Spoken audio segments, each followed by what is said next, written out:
Does the audio still sound low with this scene, Gendy? This is the same-ish level we're always at. Thereabouts.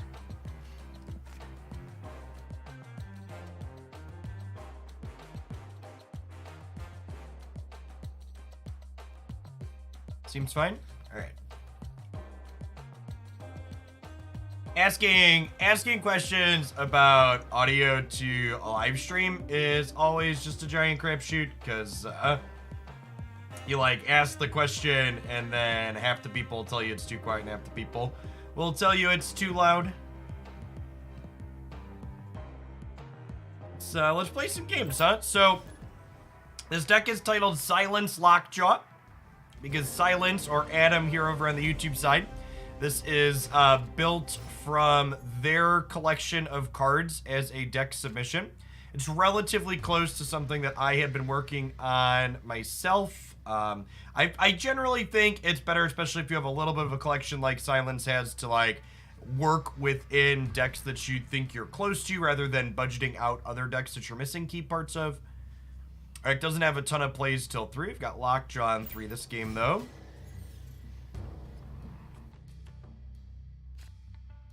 Born in Murder Band.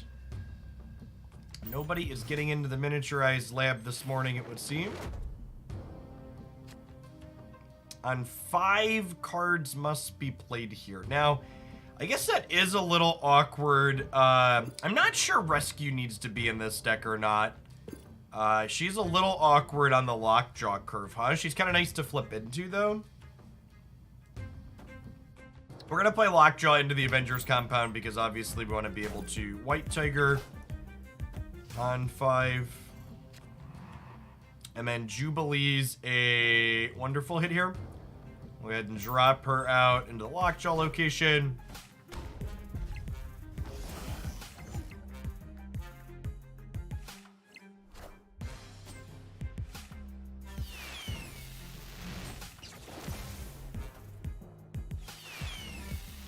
Well, ha!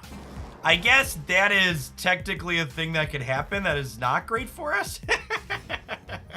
Okay, so we've locked ourselves out of being able to play cards on 5. Okay. For folks that are new to the YouTube side of things, I'm still a little bit new to the YouTube side of things. We have a like button on live streams as well here. So if you enjoy what I do and you want to help our snap stream today reach more people, make sure you take a second and push the button. Appreciate the folks that do that.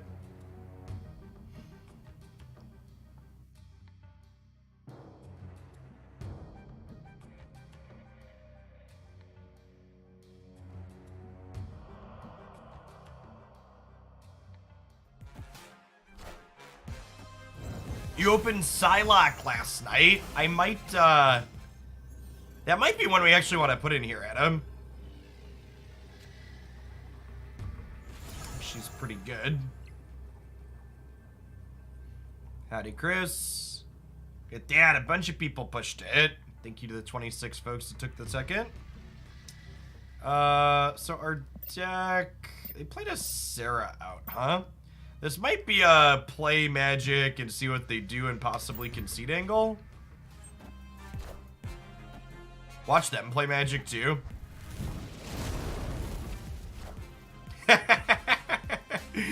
Insert Spider-Man meme here.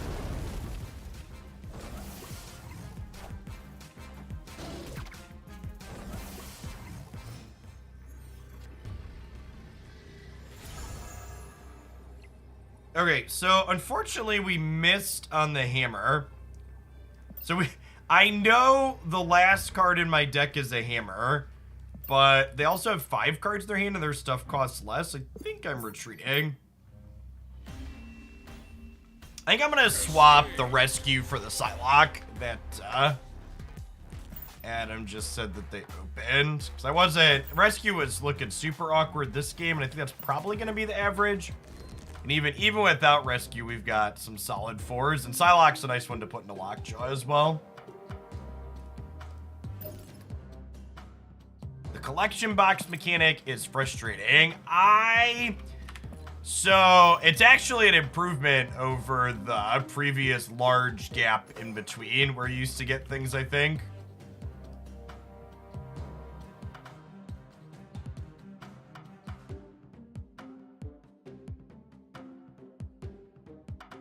YouTube emotes are whack. I'm not quite sure on everything, how it works on the YouTube side. I'm curious to see how many people we get today. Sweet, we're up to 52 people already. And sorry for popping over to here. Today and tomorrow, we're going to be doing all Snap for my daytime content while we're waiting for the new Magic set to release. So I figured we might as well do it over here on the YouTube side.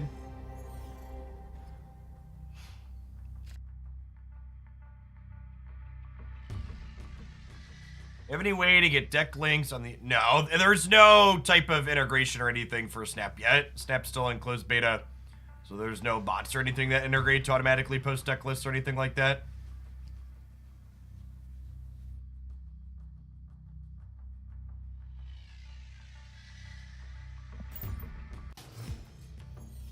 What does the chat do that's fundamentally different than...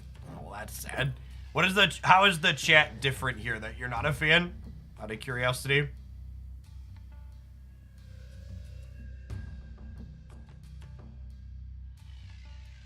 Going on, password root.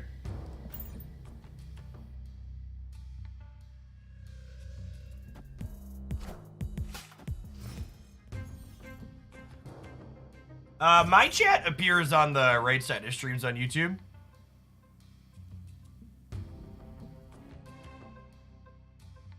Oh, there's no theater mode. Is that what you're saying? The theater mode type thing? All right, so we have Wave here. And then Wave's gonna let us Dr. Doom next turn into Odin on 6 to get more Doombots out.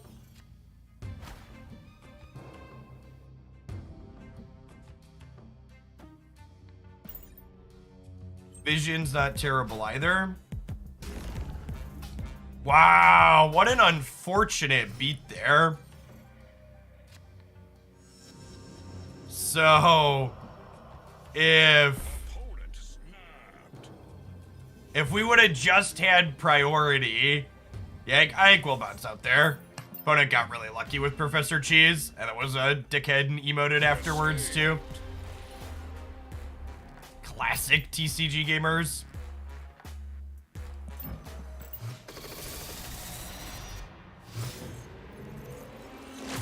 Oh, I guess that is one downside for card games here on the YouTube side, is I don't have a bot set up. I'll have to, I wonder if MTG bot works on the YouTube side. I'll have to ping their people and find out.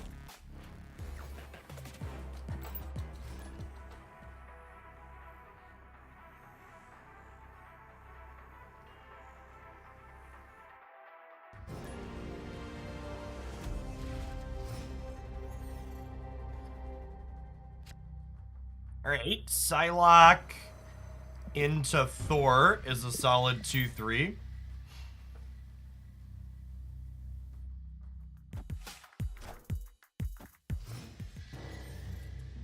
He says as he queues up against a bot. And then Wave flips up and says we can't do anything.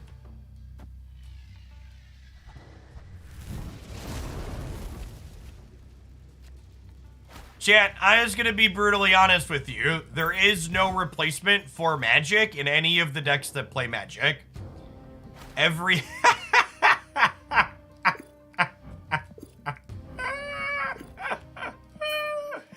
Alright, that's funny.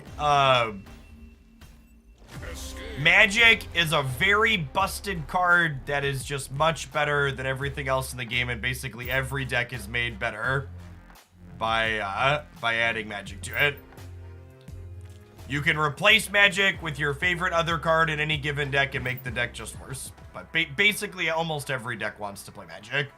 It's such a powerful effect.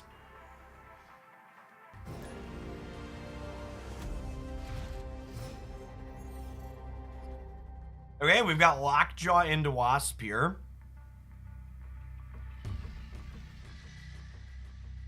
75 people. Thanks everybody for dropping over on the YouTube side today. And if you're coming in and enjoy the Snap stuff, make sure you tap the like button. Helps the content reach more people.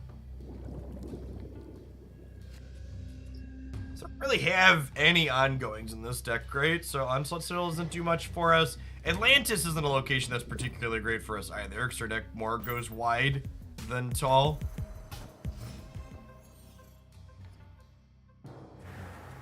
I did not get a copy of Magic until account level like 3000.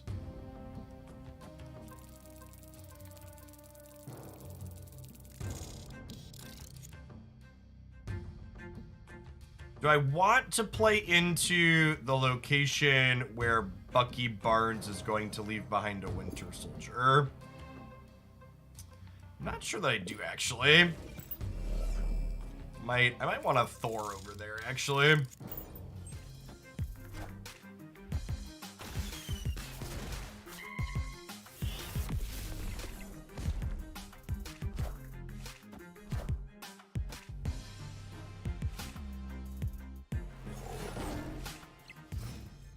Right, a Tiger into Atlantis is not the worst. And this curve is actually pretty sick now, right? So I get to go, I think I'm gonna snap here. So I get to go Thor into Jane, and then Jane's gonna draw Wasp and the Hammer out of our deck. And then on the last turn, we get to go Odin, Hammer, Wasp over here.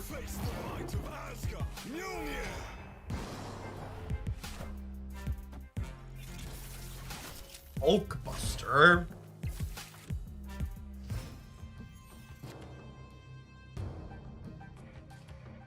Saving Wasp for after Thor? No, I don't really want Wasp to flip into the Hammer, and I want Jane to redraw Wasp and the Hammer, because Jane redraws all of my zeros.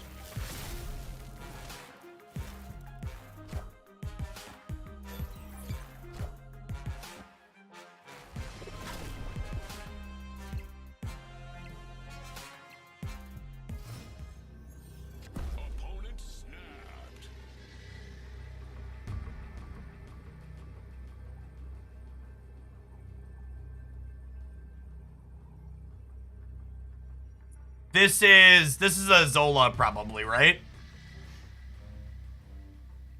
So I think we magic and then put both my zeros into the Isle of Silence and see where we end up at. I think is the plan. So we'll do this and see what happens. So we'll stay in for 2 more cubes basically to find out and see what these flip up. There's 2 cards in my deck. One is a Doctor Doom, one's a Psylocke.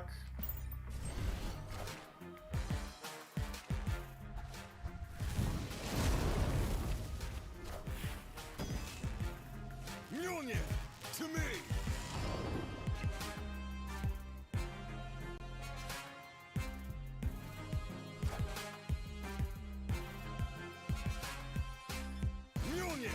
To me.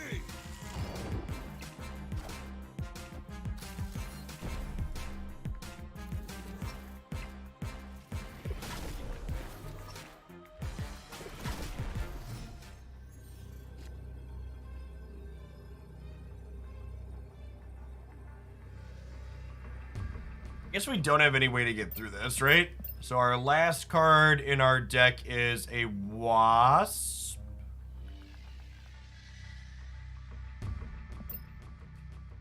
Yeah, so we can bounce out and save the cubes. So Vision is not strictly worse than Captain Marvel, chat. If you flip a Vision up off of Lockjaw, you can move Vision off of the Lockjaw location and play something else out to where Lockjaw is. So in general, I would encourage you to turn your brain off of strictly better, strictly worse comparisons when playing card games, because usually there are edge cases like that, where, okay, this could be better in this spot.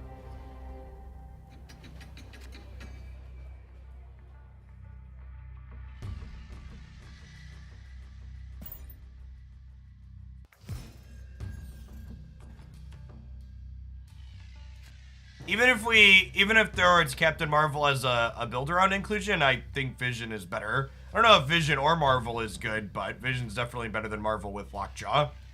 There's no such thing as a bad card. That's not true. There are a lot of objectively bad cards in Marvel Snap. Let me introduce you to my friend Baron Mordor.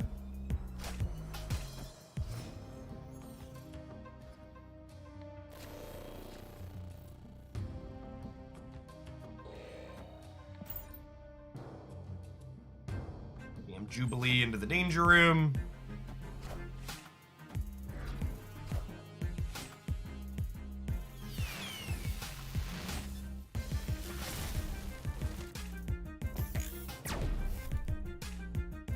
Honestly, Jubilee going the way of the dodo there is actually kind of okay for us.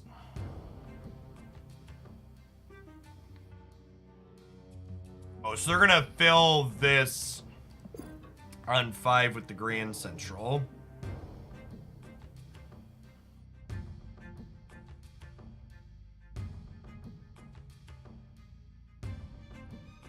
They're probably a Spectrum deck, right? Ultron's pretty bad shit. It's a lot worse than the other Patriot options that you can be playing. Yeah, looks like Spectrum ongoing here.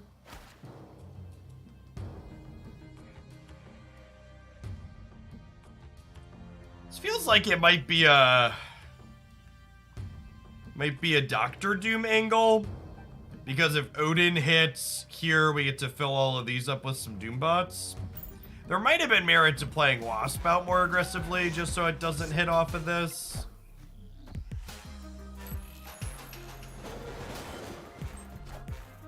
Alright, super rewarded here.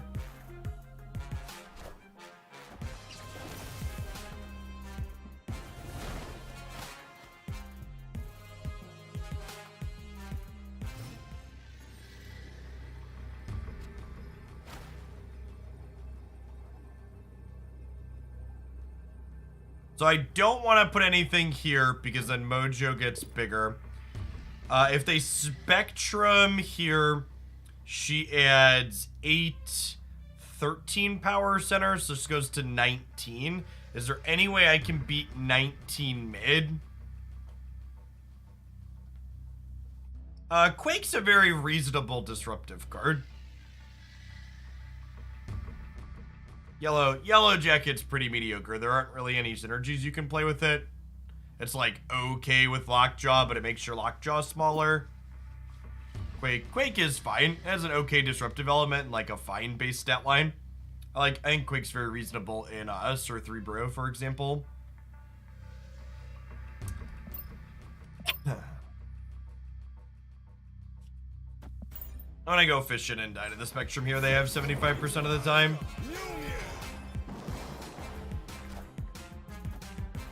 I mean, if I'm just gonna play Magic right, I should just concede the game impromptu, because I'm not more likely to win center after I play Magic right? Like, sure, I'd get to guaranteed see the Spectrum, but like, if I don't see the Spectrum, I'm just giving them another chance to draw it, right?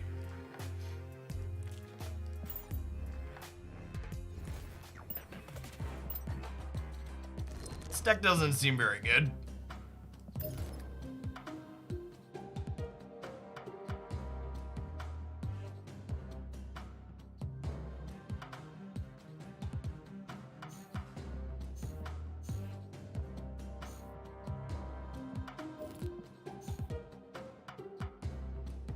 Might just be so for people that are joining us, this was a viewer submission of Silence has sent me their collection to try and build what we could try and build out of it. And you definitely feel the squeeze in Snap, I'm sure many of you know, of trying to figure out what synergies you have access to and which ones you don't. It honestly might just be like one of the disruptive mid-range decks. So, like, we have Magic, so we like have the option to like Magic into Shang-Chi Killmonger on the last turn or something along those lines. Because we have access to Wave. Let's hide these key cards from our last deck.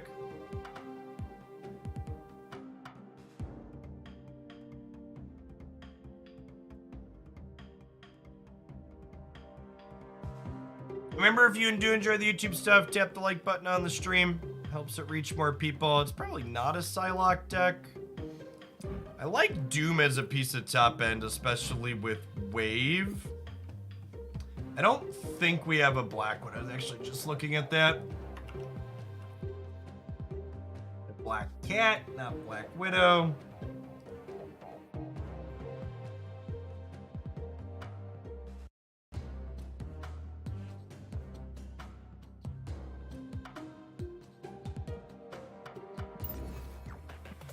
Finished a mission. At some point we need to do all of these. Yeah, I think it's just... It's probably just build a mid-range deck angle.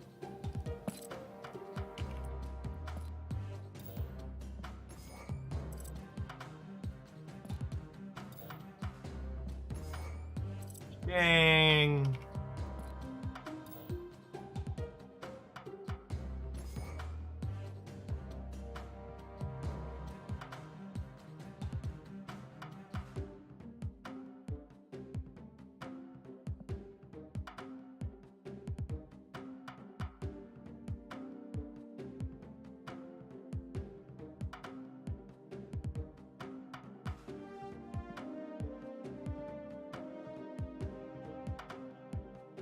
Storm could be okay.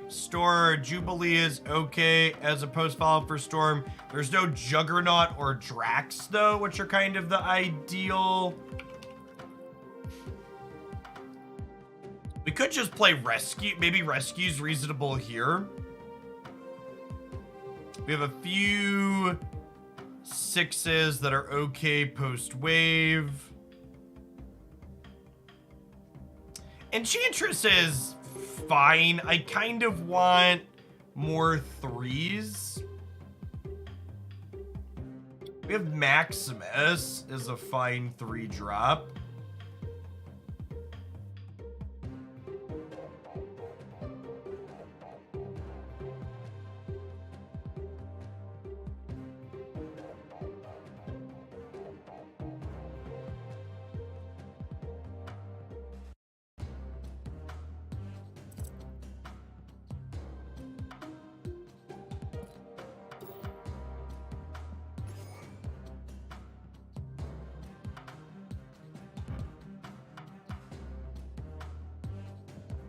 That's true. Maximus is a fine Storm follow-up as well. And we do have Dr. Doom to cheat into the Storm location. We can probably play Storm.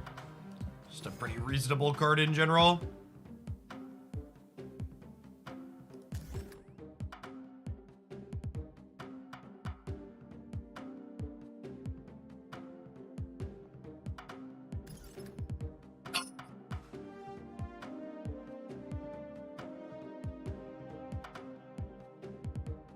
This is an Odin deck? Might not be. It's like okay with Dr. Doom.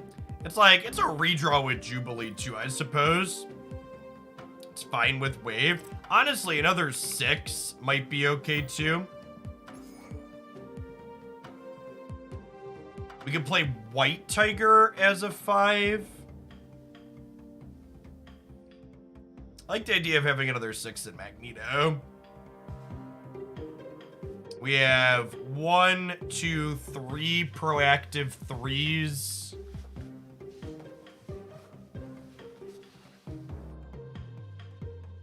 Sarah. I don't think Sarah is very good.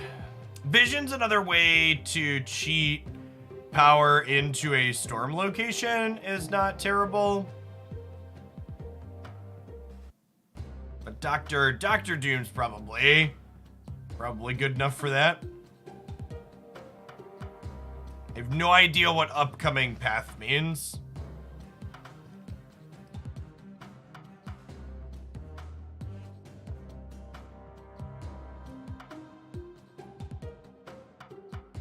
Slot here.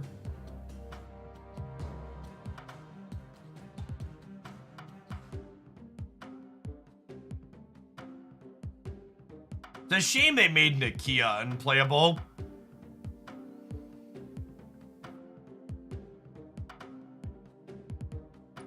So reasonable. Just like play an Enchantress and call it a day. It's another good disruptive card.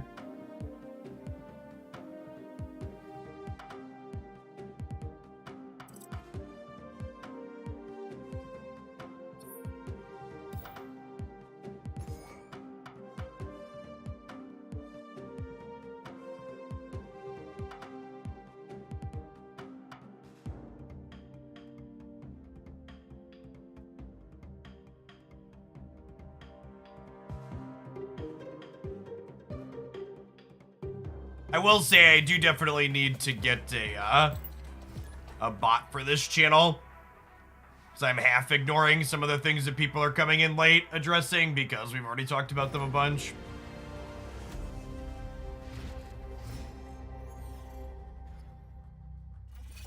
Steven. It's an alright start.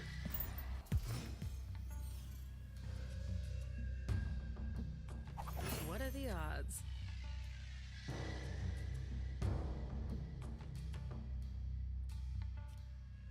Domino to the left.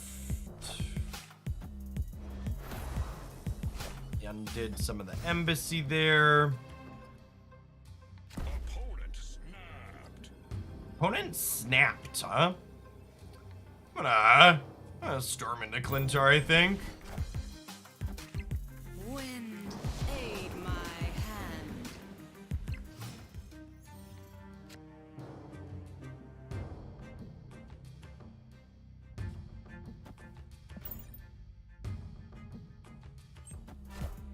Actually, I wonder if I'm even supposed to Jubilee here, because Magneto's, yeah. So I think I was maybe actually supposed to Jubilee a different location, because Magneto is actually just gonna suck this Thor out of here, right?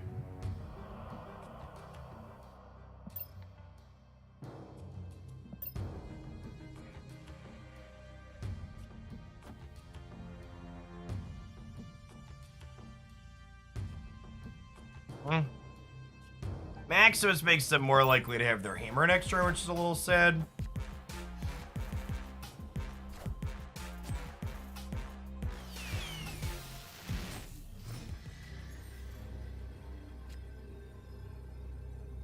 So...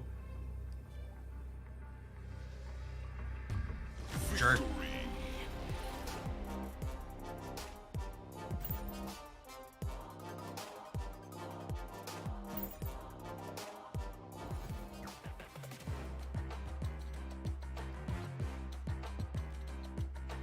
It was announced that a new patch will be released soon. Well, I'm not sure how I'm supposed to have any thoughts on something that we don't have any details about. I'm really bad at the shitty, dishonest clickbait part of content creation, chat. I really hate making fluff content about nothing without any actual details and just like feigning fake hype because people have stupid lizard brains and click on fake hype. Always lucky. Yeah, the pog, you won't believe what maybe's happening type shit always annoys me. So I try not to make content like that. Which is actually one of the reasons I've avoided YouTube as a platform for so long, because YouTube very heavily rewards shitty clickbait abusing people's lizard brains. Well, Adeline with Maximus is technically a combo at least.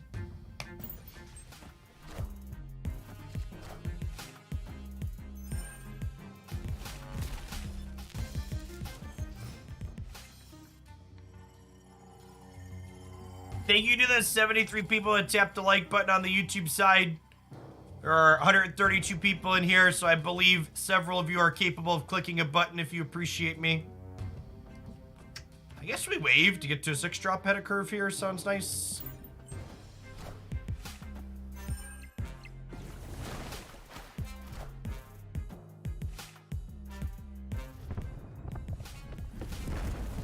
Huh. So... we're ahead at the moment. Is it worth Enchantressing to turn off the Wong.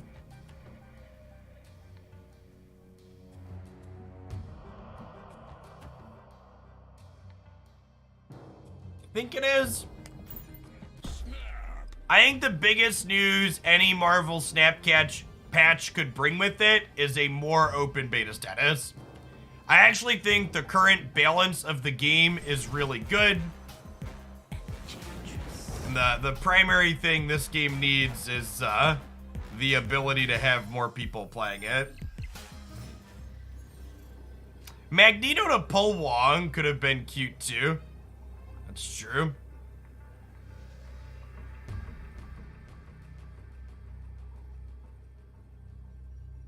Well, they can only play one card, right? I guess if they, like, Odin the Doctor Doom, I could get into trouble. But otherwise, my own Doctor Doom leaves us in a pretty good spot, right?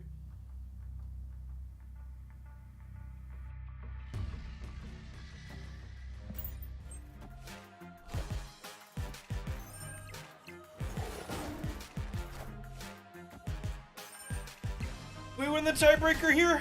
Yeah. So they're up by 9, they're up by 7. Victory. Close. Yeah, the Magneto the Wong would have been the big brain play. Would have Magnetoed Wong into Xandar. I think that was a better line than Enchantressing there.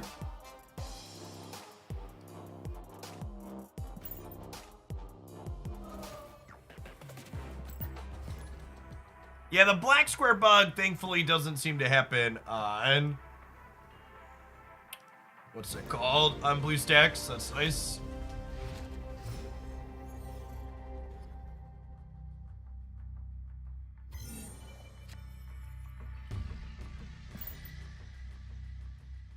Could be a storm into Jubilee angle here. They aren't going to fix the cheating bots. They made them like that on purpose. I don't think that's true at all, Patrick. I think the way they designed the bots to make their plays after knowing what you did is a really quick band-aid fix to scale the difficulty up on them in an incredible way without using a lot of programming resources to like do it better in a proper manner. It definitely feels like a band-aid that will get addressed at some point. It'll also be less of an issue once we just like have more people actually playing the game as well. But it's definitely big. This is a temporary solution. Energy. What's going on, Pops?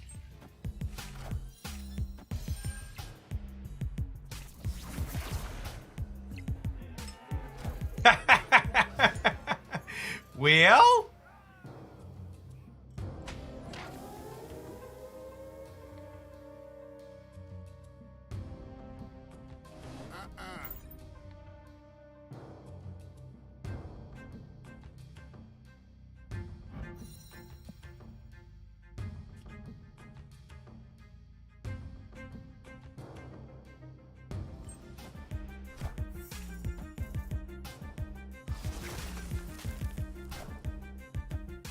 Wind, aid my hand.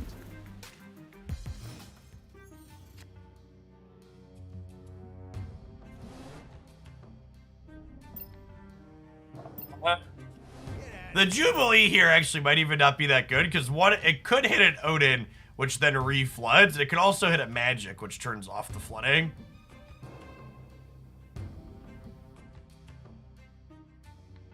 I think that Snap is gonna be like Hearthstone or Runeterra. What does that mean? Like them in what way? Wind, aid. That's true. Hitting Doctor Doom is also maybe kind of loose at the bar with no name.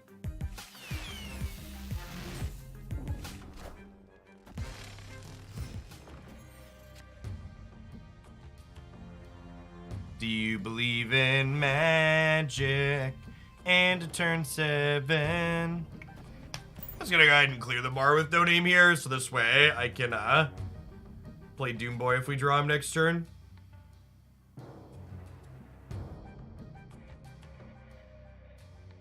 Yeah, the bots knowing your plays just means you have to play specific deck types, basically. In terms of popularity, anybody that tells you they know what the popularity of a card game is gonna end up like, is lying to you. I'm not a big fan of lying to people. Well, I would take that to mean asking popular like Runeterra is a way to say, do you think the game's not going to be popular? Would be my base assumption.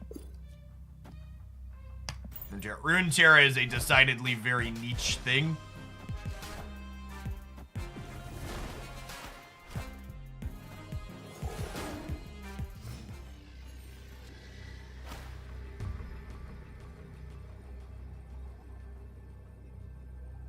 Well, they can only play one card. I think we snap and then just play to this location where, I guess we'll play to this one because we're up more in the middle. But wave means we only get to make one player, so let's have like a Dr. Doom, we're good to go. Oh my god, they have Odin. What a beat. Wait, do we win the breaker? I think we win the breaker, right? Because we played mid? Okay, sick.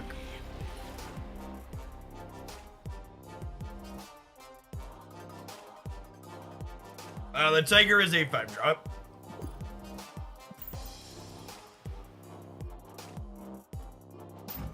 Ooh, I think I keep splitting my Magneto. I like this Magneto. Hopefully we'll get a gold backdrop on it soon. I played with Magneto a lot, chat. I think it's a lot of upgrades. I stream on Twitch too. Yeah, in fact, this is my first time doing a live stream on this this YouTube channel. So for people that I don't know how I feel about this one, chat. That is a kind of disturbing piece of artwork.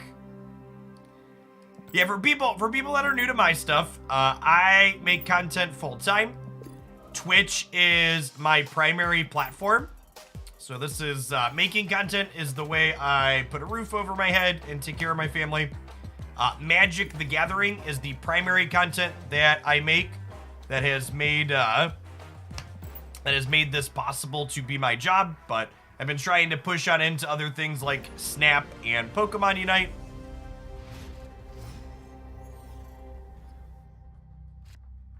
We'll see. I think this game has a lot of potential. I think if they don't drag their feet on making their way to an actual release, I think this game has a really solid future ahead of it. However, I think if we get to a point where the game still hasn't released it by 2023, I think they're going to be in trouble.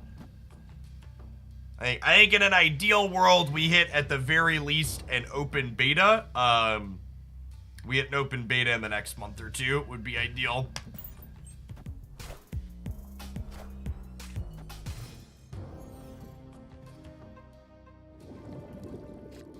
Gotta hope they don't ruin it with monetization.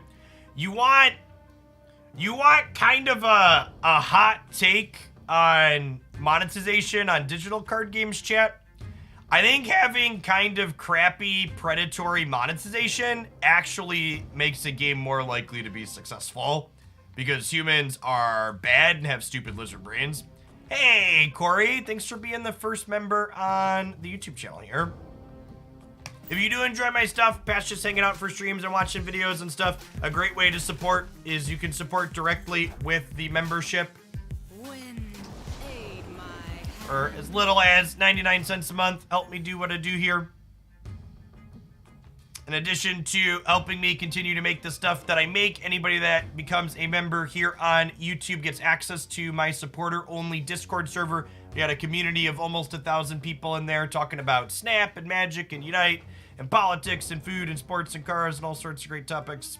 I think we just Jubilee mid. Try and win the flooding, huh? Because we can have Dr. Doom put another card as well. To finish my thought on monetization before Corey was generous. God, just never lucky.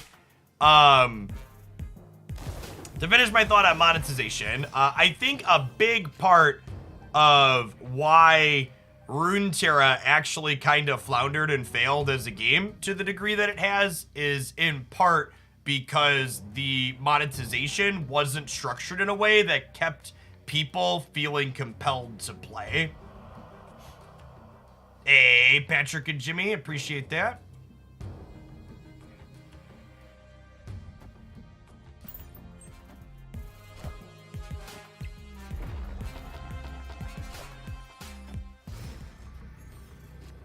I think we're probably torched here, right? If they don't snap, I might fish and give them a cube, but yeah, I'm just gonna back out. Actually, there's no way they don't beat 6 here, right? Not having priority in the middle before Professor Cheese flipped up was rough. Like, for as much as people complain about not having all of the cards in Marvel Snap and like having to wait to get cards along the collection track, the way in which acquiring cards in Marvel Snap works with the collection track, it is going to be a way to keep people playing.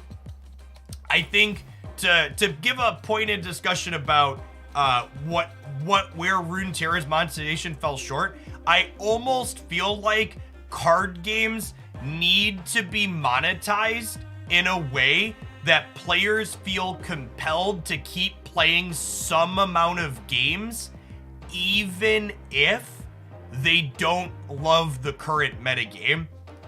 I think part of if Runeterra was so generous with its monetization, it was so easy to just like check out and leave if you weren't having 100% fun all of the time. And then once you check out and leave, it's very difficult to come back. Hey, thanks to the folks that clicked the member button there. Brandon and Ryan and Gendy and Ryan again. There are a lot more real names on the YouTube side, which I actually personally kind of like. We have some screen names as well, but actual human names as opposed to Card Gamer 357 is a welcome change to me as someone who goes by Jeff Hoagland everywhere. I really feel, chat, that like Domino should probably have a 100% success rate in the Danger Room. Triple Master A, this is my real name. I don't believe you. Hey, thanks, Jared. Screen name gang, rise up.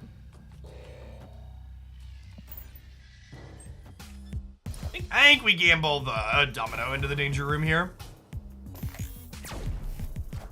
What is my normal viewer count? Depends on the game.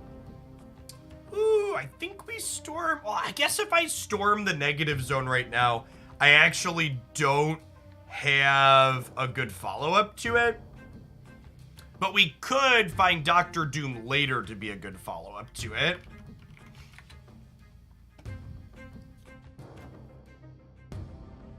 So on Twitch, my average viewer count for Marvel Snap for the last month is 415 viewers.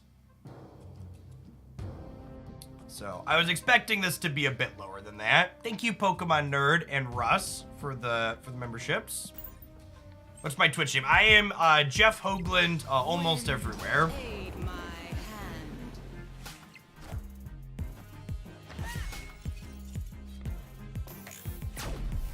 Man, they are confirmed unlucky in the Danger Room, chat. New interfaces are hard. What's going on, Ryan? That's a super chat. Look at that. That's like our equivalent to biddies or whatever, right? Do I even need to play into the flooding zone if we have Magneto, chat? What's my Steam name? So I've talked about this. I bet you've heard me talk about this before on Twitch. My Steam account is my only currently used account that I'm not Jeff Hoagland on for any games, because my Steam account was created when I was 12. And it is, my Steam handle is BeastRace91. From when I played too much Morrowind as a child. Okay, so we're losing the flooding to the Mysterio currently, because this is almost assuredly the real one, right? But that's a Dr. Doom, which is great. Okay, so Dr. Doom lets me tie the Flooded, and if I find an Odin, we can win the Flooded. So I think I'm gonna magic the Danger Room, so that way I can doom into Odin potentially.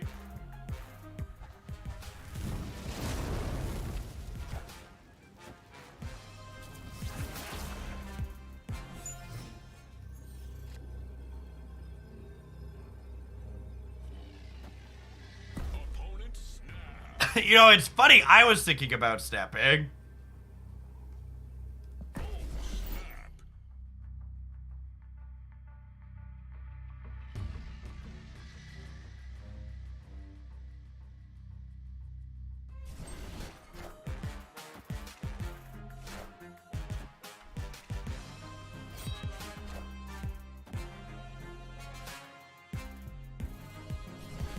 Oh, we lost the tiebreaker.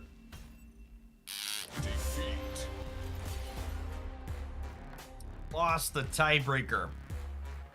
Sedge. I thought Dr. Doom was gonna get us there.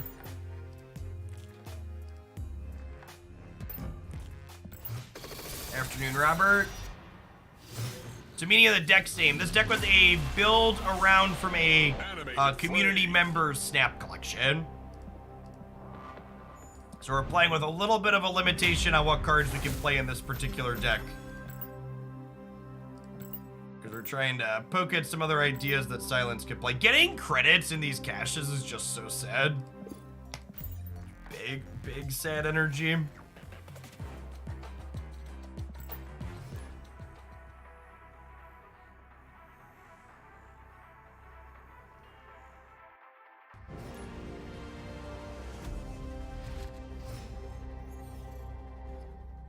"91 makes a true young person."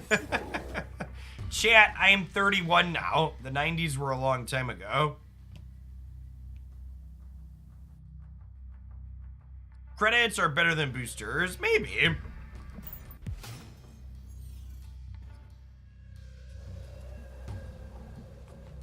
Right on time. Yeah, Mystique was my second to last card, Adam, and you definitely feel that one. She's definitely a nice one to get early. Well, I think with the Jubilee draw especially, we're gonna go ahead and storm the Jotunheim.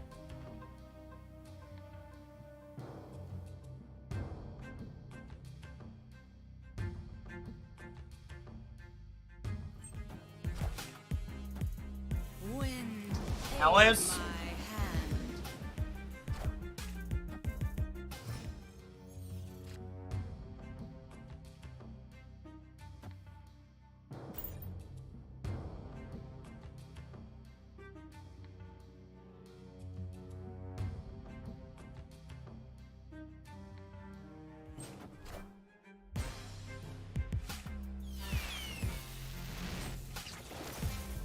The flip my Odin into giving them another chance to play into the flooding has been awkward a couple of times.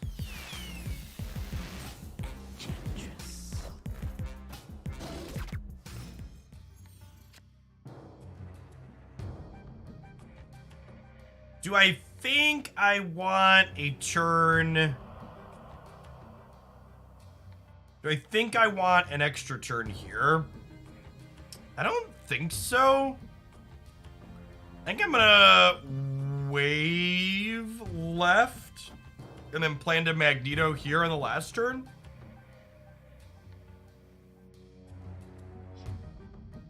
And that's kind of the power of Magic. You get to decide, okay, is it worth it to play out here or not?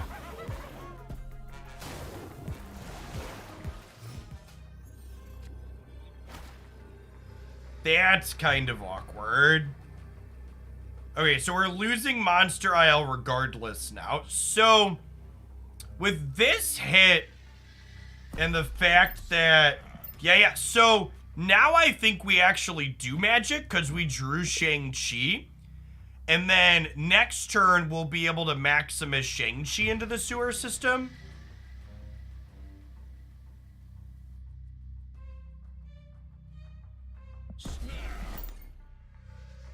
I'm gonna do this and see what they do. If they have like a Magneto of their own, we could get into trouble.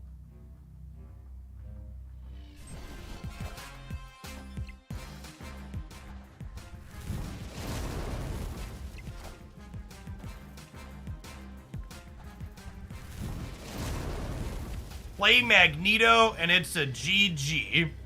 Well, we literally would have lost if I'd have played Magneto here, as shown. Playing Magneto was a very bad choice. It would have pulled over 4 power from my opponent, and they would have only needed to put 9 power here to win, which was incredibly likely to happen.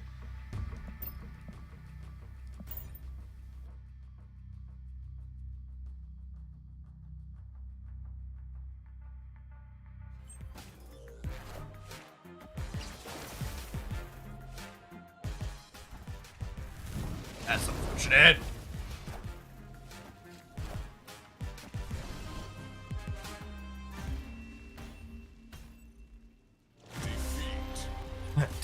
double leader is a rough 6-7. I was hoping they would just have a large follow-up and then these would be enough, but getting to recopy is a tough beat.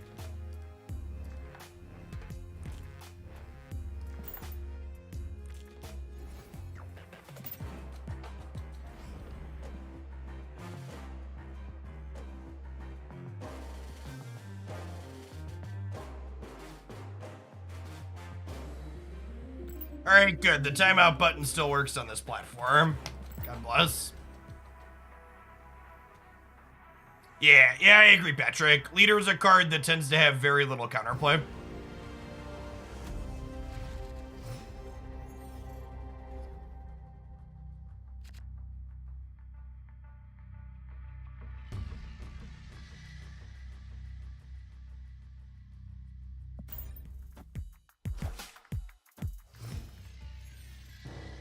Alright, we have Killmonger into a Sunspot. This is a pretty good start. This might just be a domino into the Dark Dimension, honestly.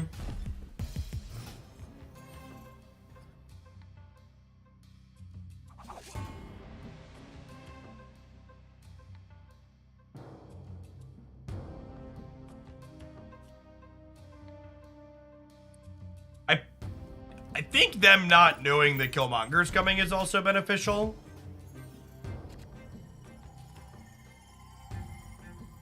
Yeah, leader is not amazing against explicitly synergy decks, is what we just said, but more than not are synergy decks. Are not synergy decks, I guess I should say. Sandman doesn't really do anything to us, which is nice. Our deck is just like full of really expensive bangers.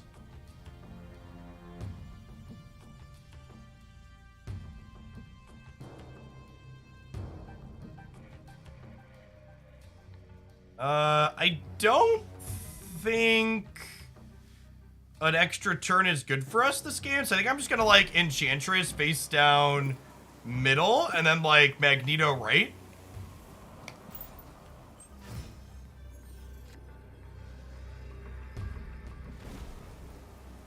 I don't think they're likely to stay in if I snap, so I think I'm just gonna stay for the 1 extra.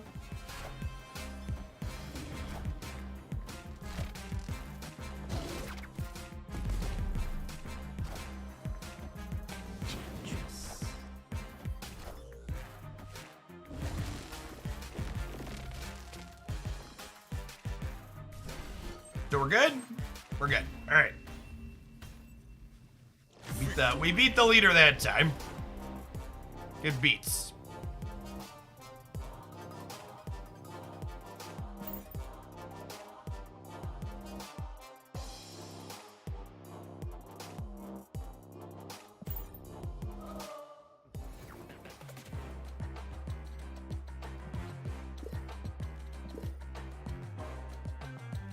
Yeah, I mean, it's not super surprising that we have slightly more viewers when I'm streaming during the daytime when is my normal hours. Like, the evening streams have been cozy over on the Unite channel because I don't typically do a lot of evening times.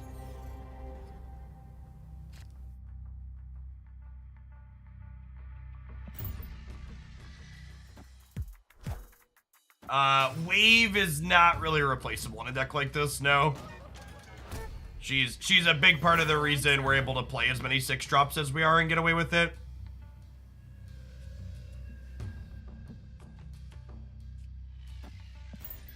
Need to restructure the deck without her.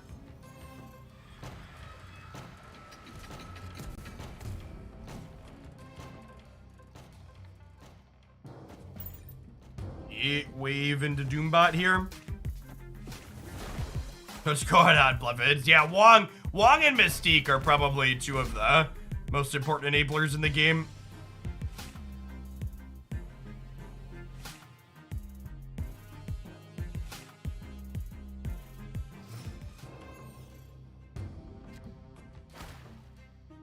Nice. I think we lead on Doom Boy.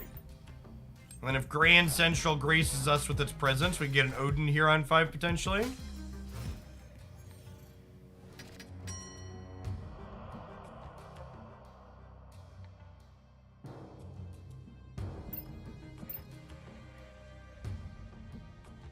I think we just fill their hand, right?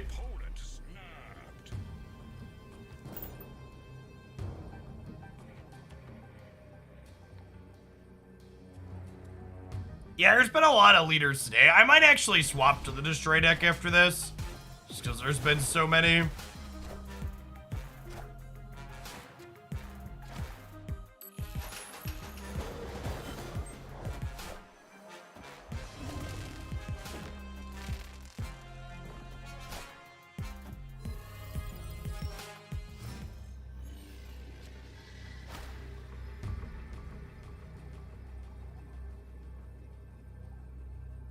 And I guess we just Odin, right?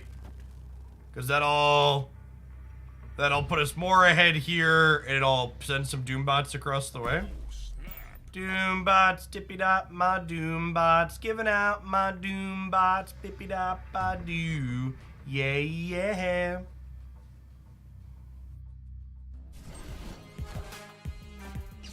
Oh, did we just get Death Waved? We just got Death Waved, didn't we? Leader threw me off with a Death Wave sent. I believe we are torched here. That's sad. I was not expecting a death there. Yeah, I gotta play something else for a little bit. Yeah, I don't know, Silence. I think Death Wave is probably your best deck in your card pool that you've successfully identified. We tried a couple other things here, but I think that's probably the best you got. I didn't just want to, like, I tried to explicitly avoid building that deck just because I knew it was the one you were playing, but I think you've probably correctly identified what's your best chance to be doing well with.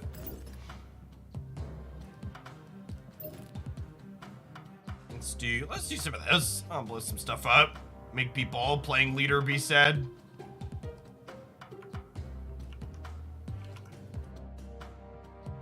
Chat, we've got 156 concurrent viewers. Thanks everybody for showing up, but there's only 122 people that have found the like button. Pretend your combo is in your opener and it's like you're snapping. Snap it off. I believe in your button pressing ability.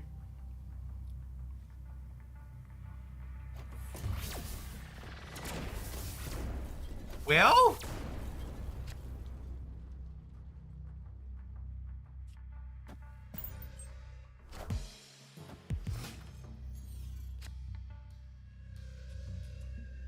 I probably don't want to play Wolverine out, right? Because he, like, takes up a slot. Opponent, Snap it off.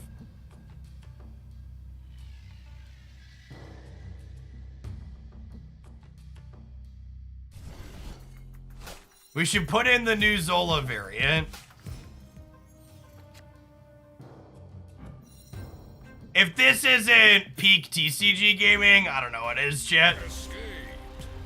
That is exactly what happened, Y-Sticks. That is, in fact, exactly what was gonna happen. Alright, anybody got a towel? Because we are thoroughly rinsed off. I don't know that I can bring myself to look at the new Zola variant yet. It's really kind of terrifying.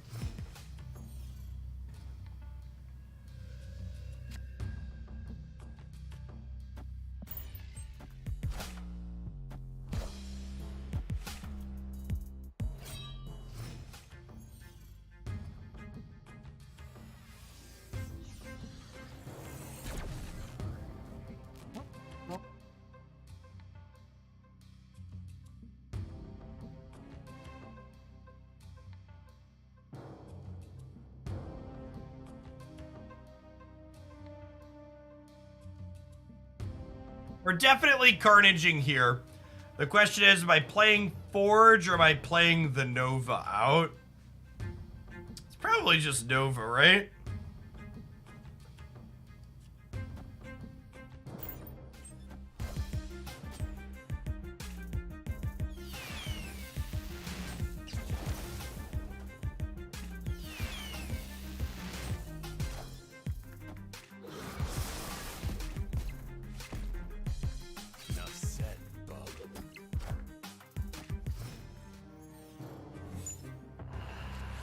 Put the Zola variant in. Wow. My one weakness. Money. Fine. We'll put the Zola variant in when I'm done.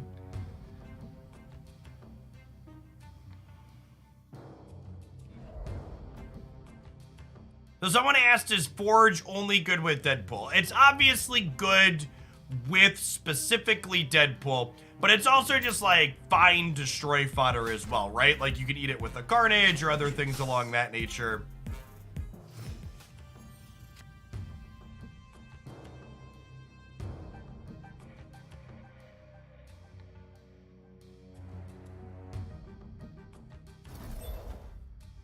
Just Deathlock here, right?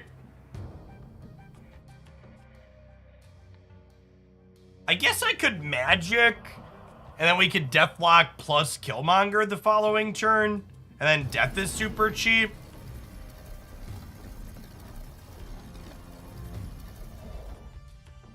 Let's do that.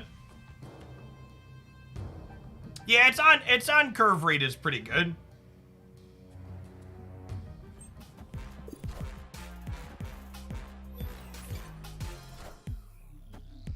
Well, I'm glad I did not Deathlock over here, I guess.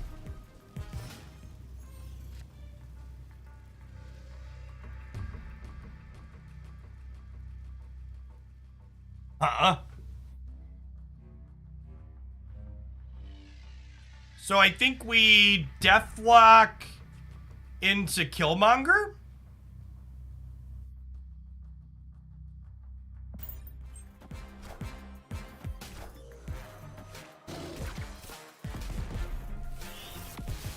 This is one of the reasons why Killmonger is great in this deck.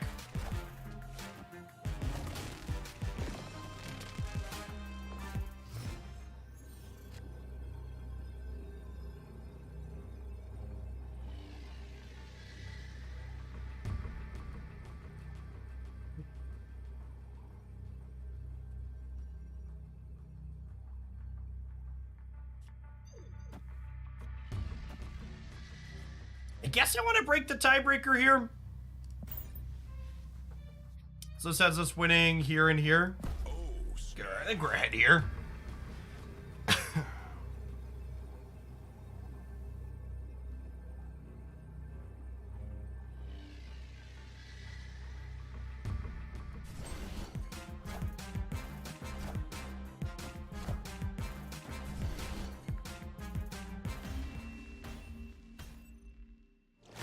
Death Zola left is pretty decent. Well, Death costs 2 and Zola costs 6. And unfortunately, 6 plus 2 is more than 7.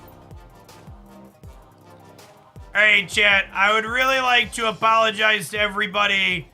But I would like the record to reflect I have been paid money to do this, so...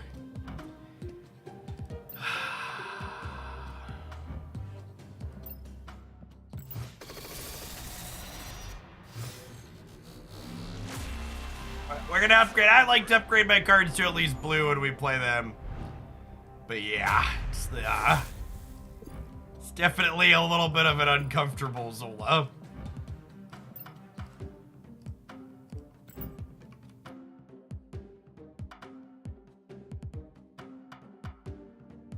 You can thank or blame Y-Sticks depending on your feelings.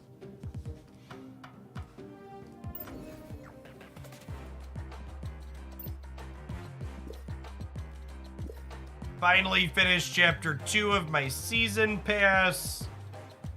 Need to complete hard missions. Win with 1 card is actually something this Destroyed will be good at. Complete a full weekly challenge. Oh, I need to do that this week. Play 6 cost cards.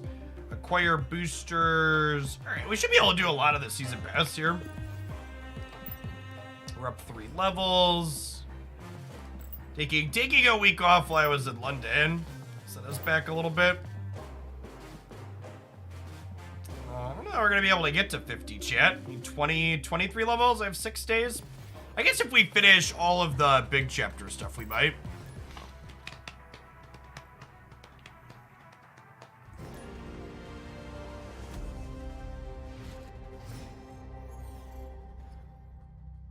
This hand's pretty good.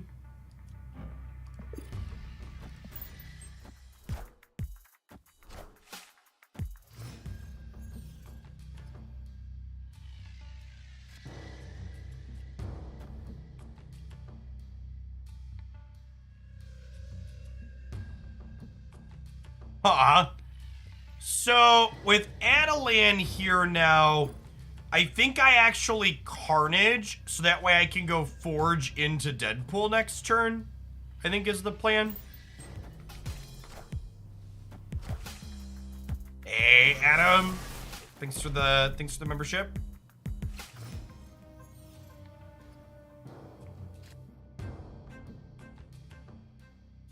Okay, that's just rude, chat. Why am I always the unluckiest person possible with Icebox? Just never lucky, rubber ducky.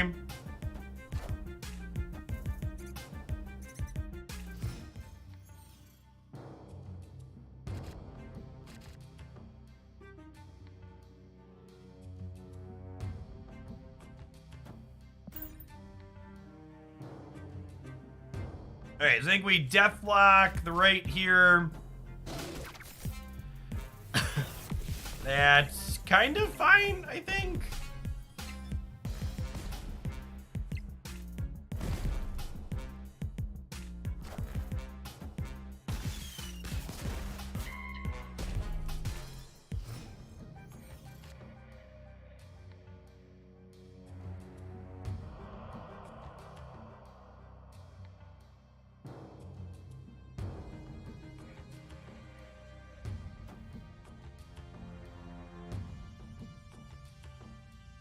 This is feeling like, this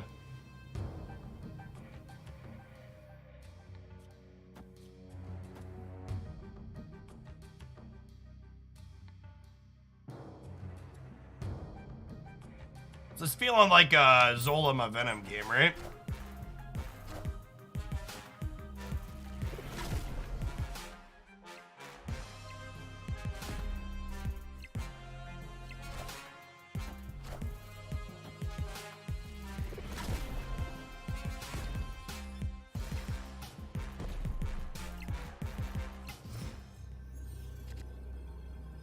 Anything you can do, we can do better.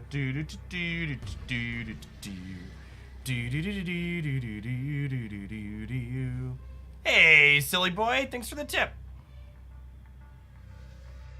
Whatever deck you desire after this game. I'm having a good time with this one. If there's anything in particular you want to see, be sure to let me know. I think I'm kind of vibing on this one for now. This is not a magic angle, right? I think it's just a... Is it a magic angle? If I magic, I could get Nova into these other ones, right?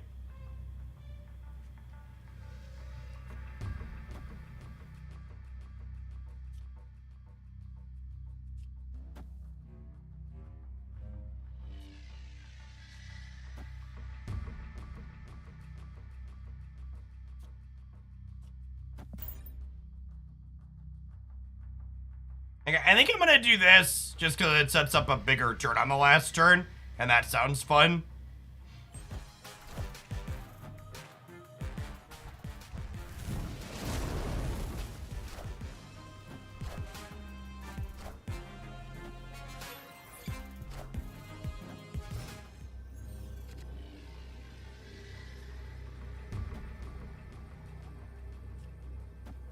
And I'm gonna actually death over here, so that way we still have power here as well.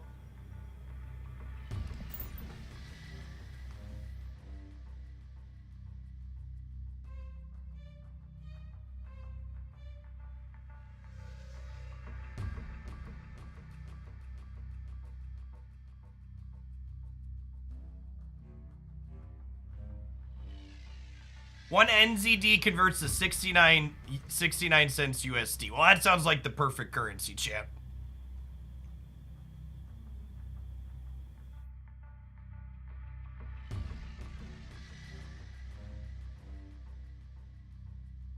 By the way, for folks that have done super cheers and membership stuff, I appreciate you. I apologize that my alert notifications here are still only Twitch. I'm working with my management agency to hopefully get that set up in supporting YouTube here soon. This is still kind of new for me. Appreciate the folks that are here for our first one of these.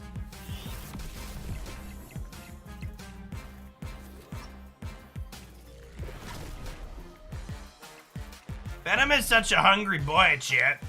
He's such a hungry boy.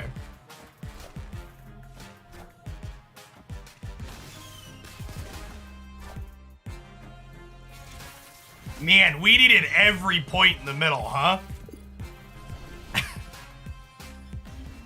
Every single point. Victory. Oh no, it's much easier to send money on YouTube. That doesn't surprise me, Ryan.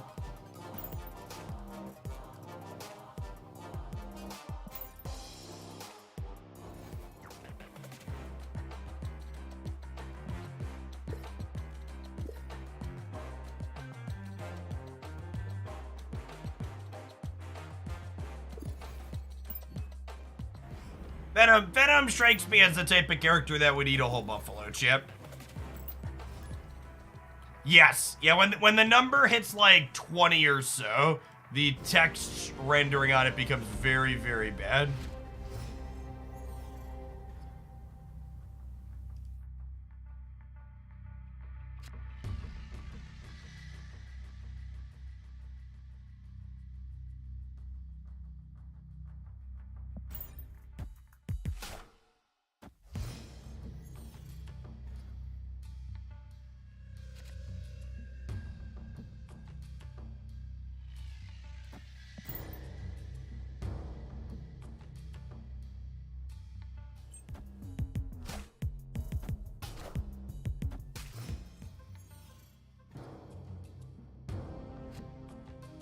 Deadpool's a lovely draw.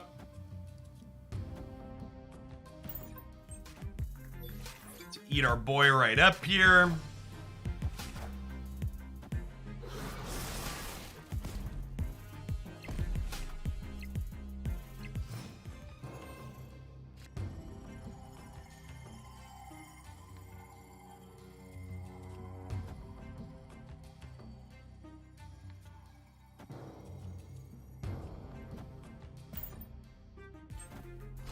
So the fact that I flip first here is actually kind of big because it means that we kill their Nova before their other cards flip up.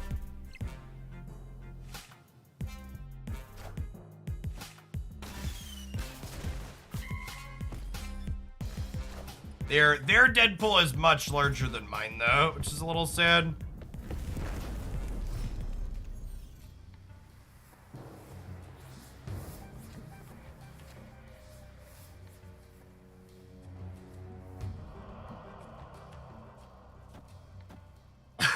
Well, I guess this is actually kind of awkward again, right? Because if I guess I don't want to put this in the same spot as this, because when I blow this up here, I want Deadpool to not bounce back to my hand next turn. Just drop magic.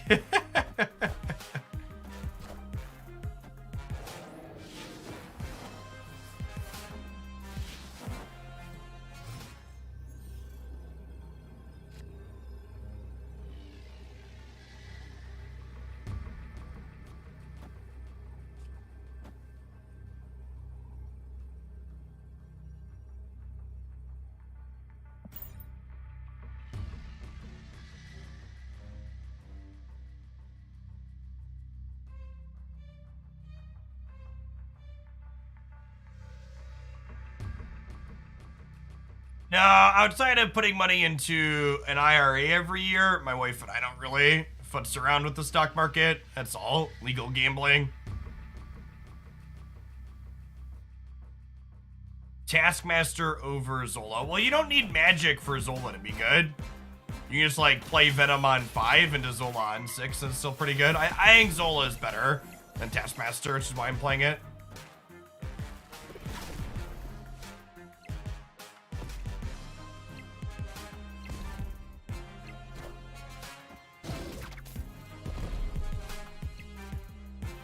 Get us. Close. Close. We needed that. Needed the Nova. Victory.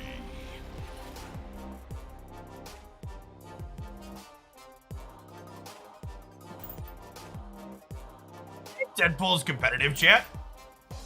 If you haven't seen this deck before, chat, it's one of the deck highlights that are up here on the channel. Usually put out a few of those per week. I go through my live streams and kind of farm out some of the better games and try and pull out some of the more interesting decks that we have to show off.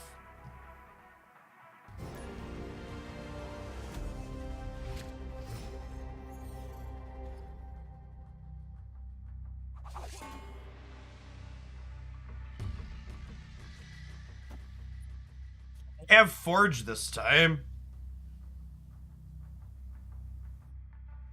Okay, I think we chill because I have Forge Deadpool.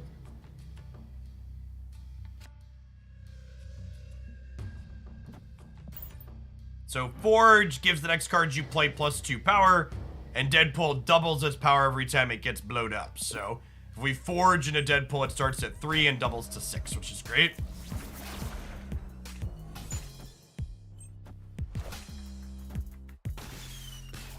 That's actually kind of unlucky. That's our 1 destroy payoff at the moment.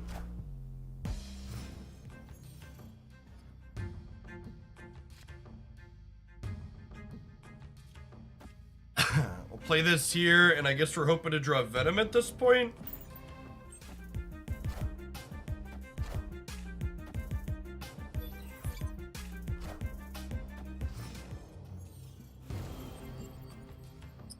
Killmonger. And I guess that's fine. Let's just double up Deadpool. We have 5 cards in deck, so we're 20% to find a Venom or a Carnage next turn. God, the bots are dumb shit.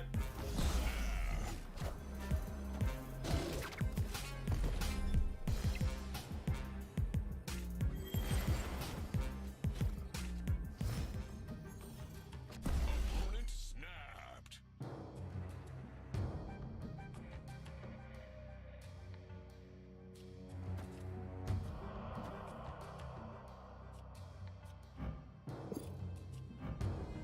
Man, that's close. Am I supposed to do this? The upside to Venoming mid is I can then Arnim Zola it, though. Yeah, this is better because I can Arnim Zola it, right?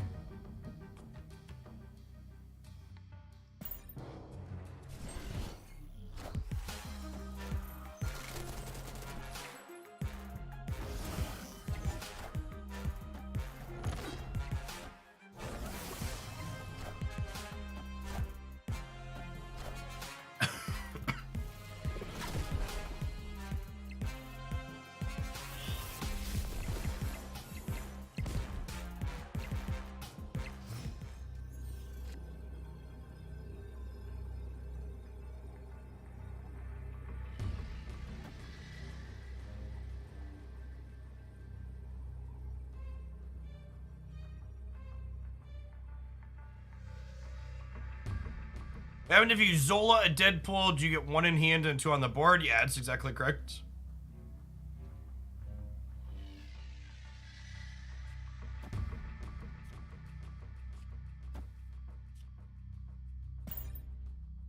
It doesn't really matter what we do here.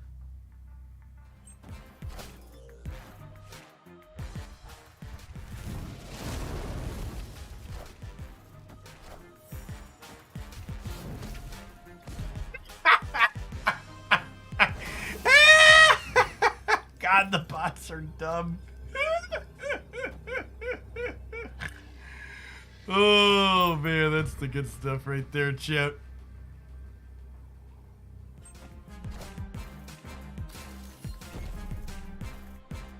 Thanks, bud.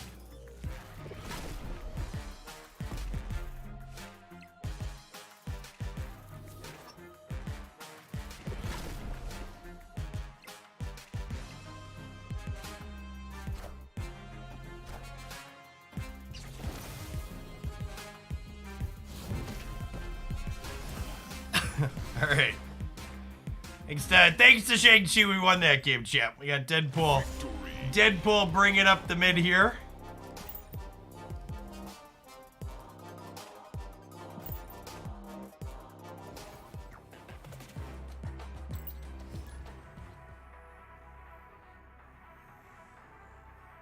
Official intelligence, eh?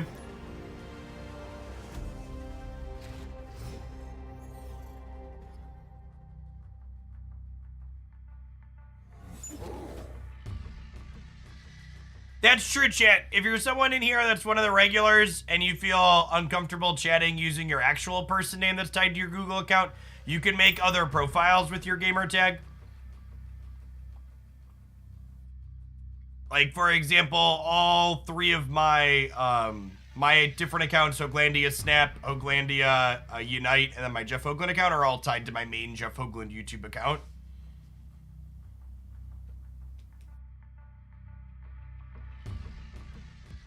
I don't know that daytime streams here are going to always be the norm, but we are gonna do some YouTube side streams with some consistency moving forward is my plan. Let's play both of these here to the unknown, I think. Probably eat them with one of these next turn.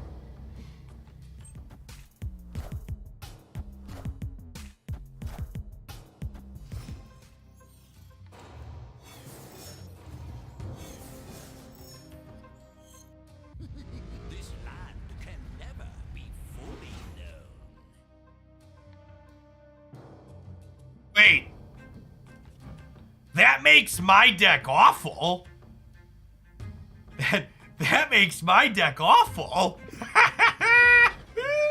right, that's a snap if I ever saw one, champ. What other games do I play? So I make content for Pokemon Unite as well as Magic the Gathering, the 2 primary other games that I play. And then I've also been playing some Genshin Impact recently as well. It's been fun.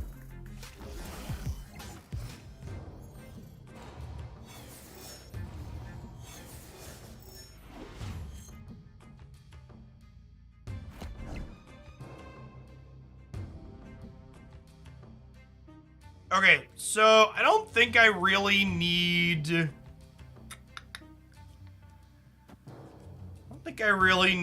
the super flow anymore, so I think I'm just gonna go ahead and Deathlock into Carnage here.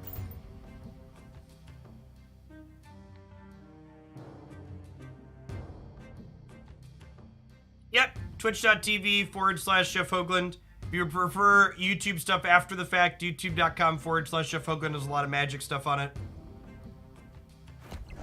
We do primarily constructed stuff for Magic. All on the arena side these days.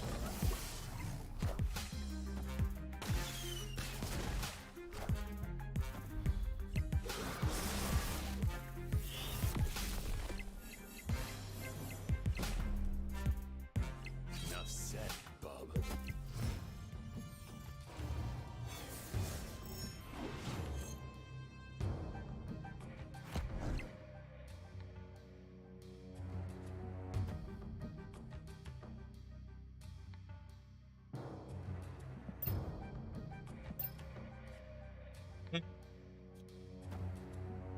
a Jubilee mid and see what we get.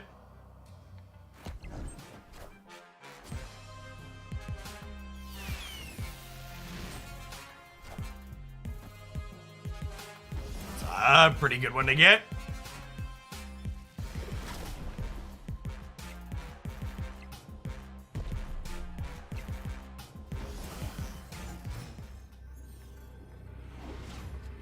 Oh my gosh, chat, what if I gave them an Arnim Zola? That's still fine for us, right? I think we're still good here.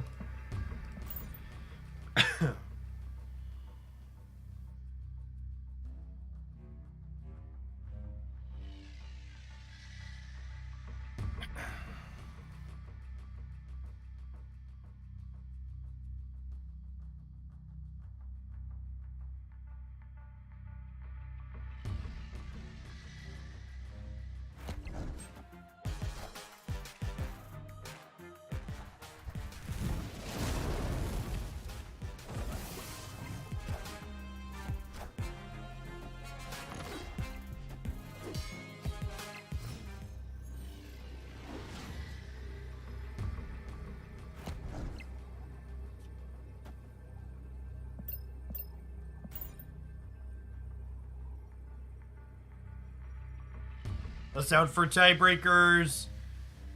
Can they add 6 power? Here's the question. I think I stay in for 2 cubes to find out. They cannot. Victory. Yeah, Magic was definitely just save them some cubes angle for sure. See, chat, you know how you can tell that I wasn't an absolutely filthy degenerate season 1 of this game? Because my Nova hasn't even been infinite split 1 time. We spent season 1 playing anti-Nova decks. We were one of the good guys.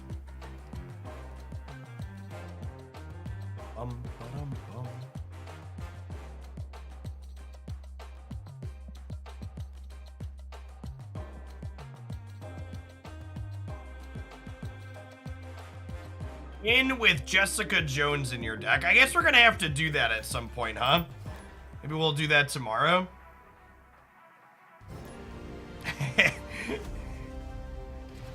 Bob just resubbed on the Twitch channel. I wonder if he's hanging out here now. I'm gonna ping him.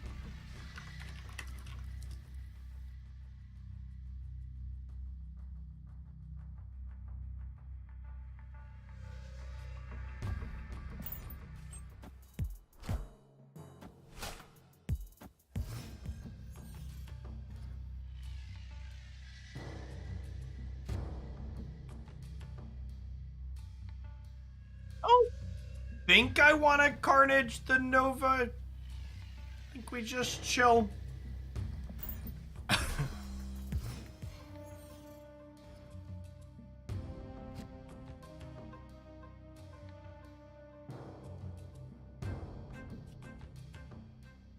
Now this is a great sequence, right?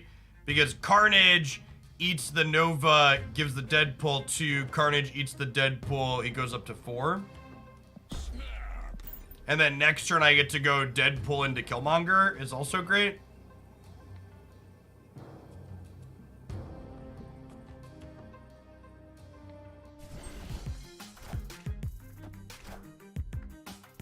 Any tips for getting Bluestacks to run smoothly? Make sure you have hardware acceleration enabled on Bluestacks. Otherwise, your computer is trying to play this video game utilizing your graphics or your processor and not your graphics card, and you're gonna have a real bad time.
This is definitely a Magic the Lechicaguglia angle, I think, here.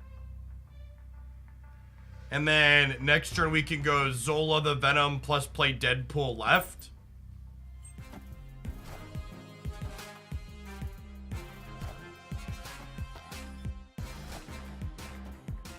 Oh, they zeroed out their Doc Ock. I almost had a small heart attack there, Chad. I was like, oh no.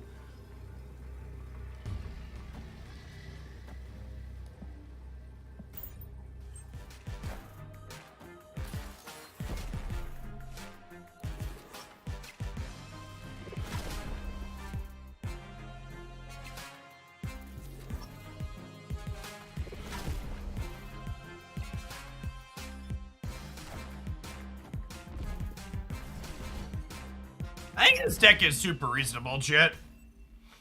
Victory. It's felt really consistent every time we played it.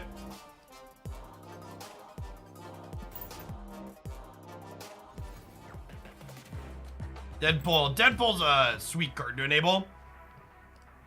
Thanks everybody for hanging out today, by the way. If there's anybody new, welcome to the channel. If you're just not super familiar with me or joining from Snap Stuff, my name is Jeff Oakland. I make content full-time here on the internets. A lot of card game stuff before Snap. I also play a lot of Magic the Gathering. Also do some other stuff like Pokemon Unite.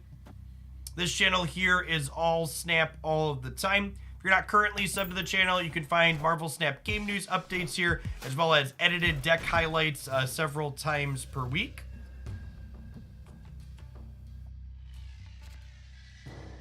If you enjoy what I do, there's a few easy ways to support that. The easiest of which is obviously just hanging out here for the streams, but you should also go one step above and make sure you tap that like button, help the content reach a little bit more people here via that YouTube algorithm.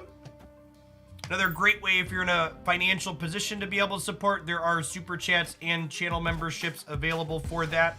Any of the channel memberships, even the 99-cent one, giving you access to the supporter Discord server. We have a pretty active community talking about Marvel, Snap, and all other things gaming related, and life in general. Politics, food, sports.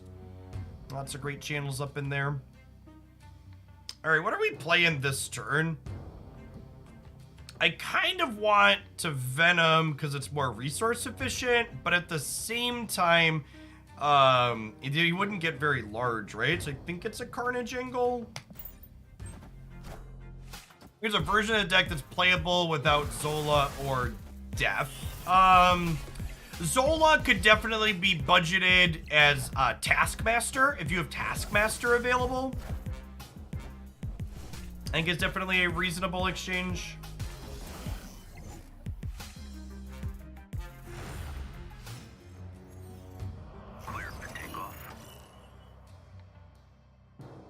Wow, and super punished for Carnaging last turn, because if I would have had Carnage this turn, I could have gone Forge Deadpool Carnage, and now I don't have the mana to do all that. So I guess we just Deadpool Venom, but doesn't feel great.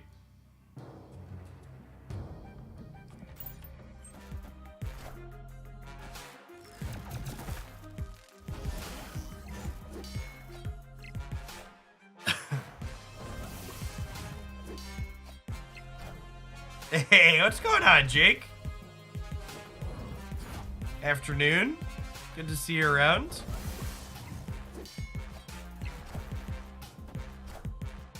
Speaking of Pokemon Unite, the content cowboy himself chillin'. Spraggle's another Snap Gamer chat. He's also great. Does a lot of excellent Unite stuff here on the YouTubes. I think we're probably dead here, huh? How do we beat Compounder Isle? I guess I could go in on one, but they're probably going to add power to both of these locations, right?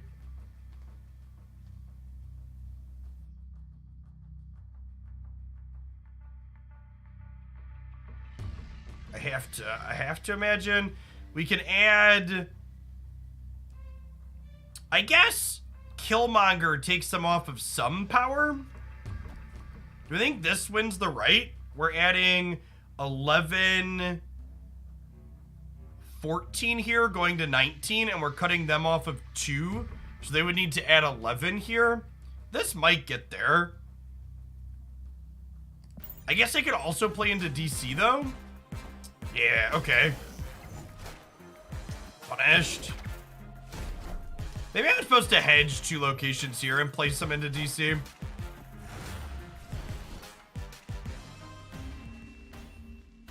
Hey, Casey and 3 Smith and Jonathan. Appreciate the dollar reduce. Morning, good morning.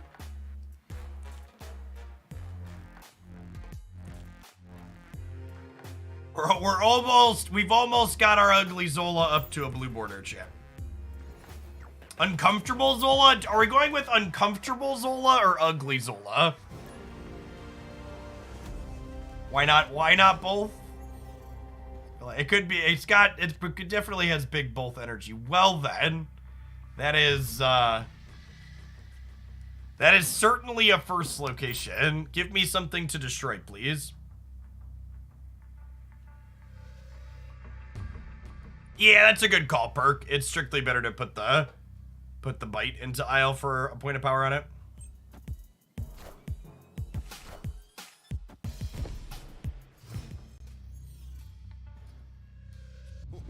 This land is always changing. Womp womp. Alright, I'm not playing a weird world game against a bot. We'll bounce out. Escaped.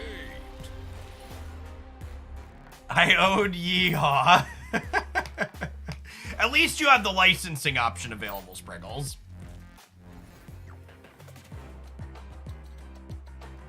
Wolverine hasn't felt good to me. Could that be another bomb like Taskmaster? No, I think it's important that you have a density of cheap cards that you don't mind blowing up.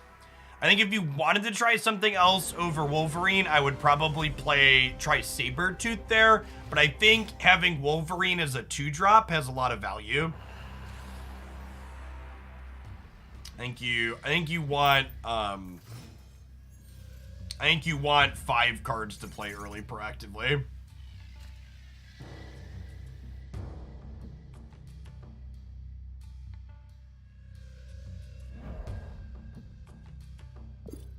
So this lets us get into Death's Domain eventually, which is kind of nice.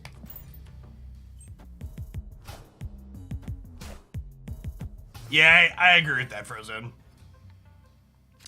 At 3, it often has felt clunky to me.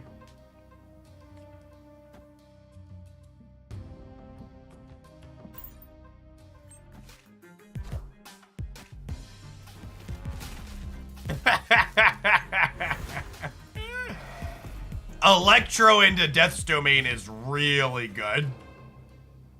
That is kind of hot. All right, I think we Forge here and then Carnage here. Just use my resources for the turn. I don't really want to play Forge in the Dark Dimension because obviously not revealing it till the end doesn't accomplish a lot for us.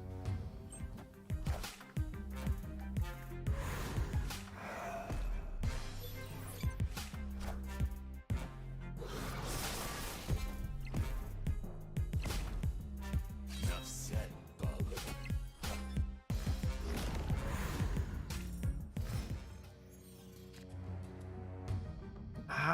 Good old Professor Cheese. Yeah, it's a little bit uncomfortable if we're being honest, Chip. Q has cheesed us a few times. We should probably start playing like we expected.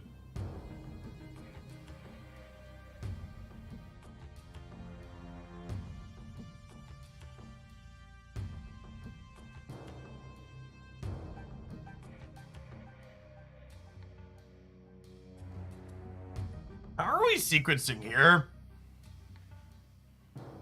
Them cutting off Death's Domain means Zola just isn't really an option.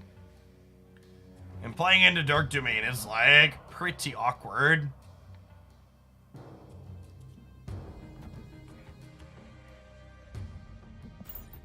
I think it's a Deathlock into a Venom, but it honestly might be this might be a bounce out angle.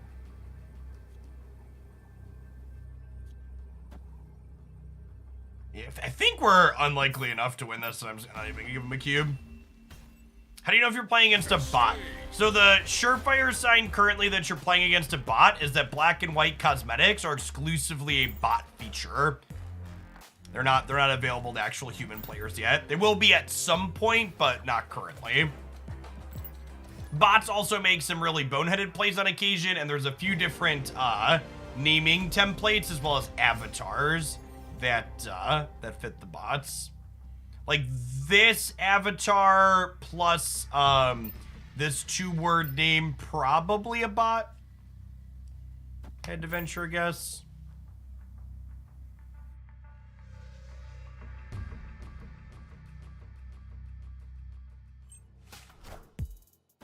Yeah, like these weird 2-word names as well as like single first names tend to be bots.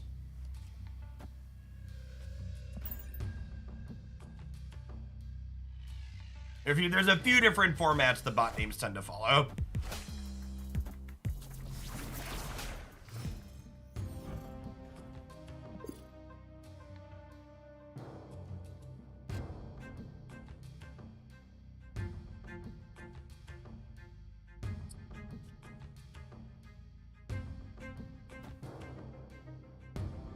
I think I might Killmonger into Deadpool Venom here next turn.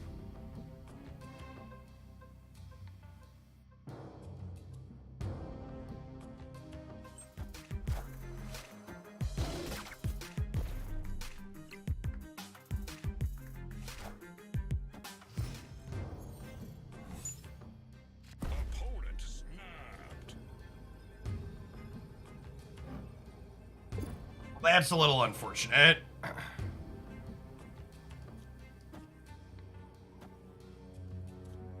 Well, okay, so I guess if I do this, then next turn I could go forge Deadpool Carnage here.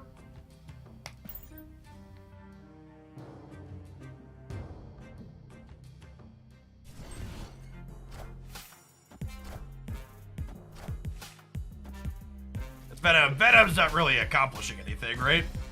What's going on, Chubbs? Good morning. Almost afternoon. Okay, well now we probably Bucky, right? It's a difference of 8 versus 12 here, but I think getting the extra 6 here is worthwhile.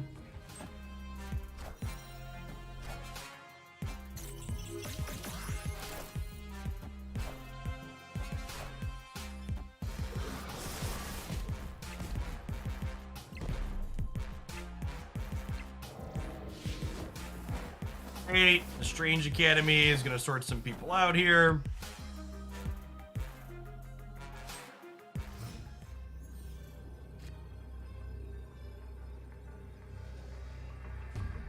This is actually just like pretty fine for us, right? I'm just like winning all 3.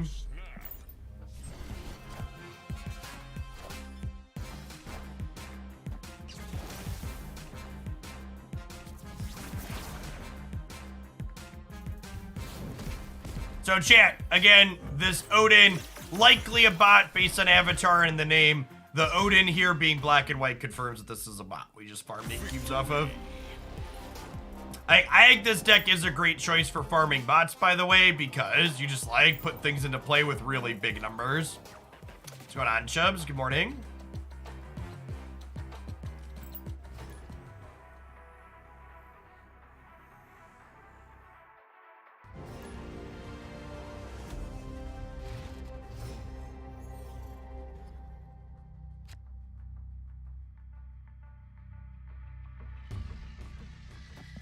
Strangest sense of deja vu.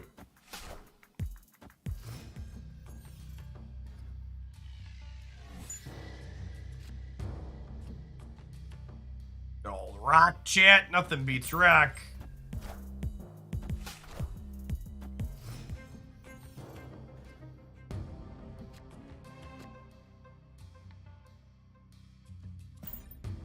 Well,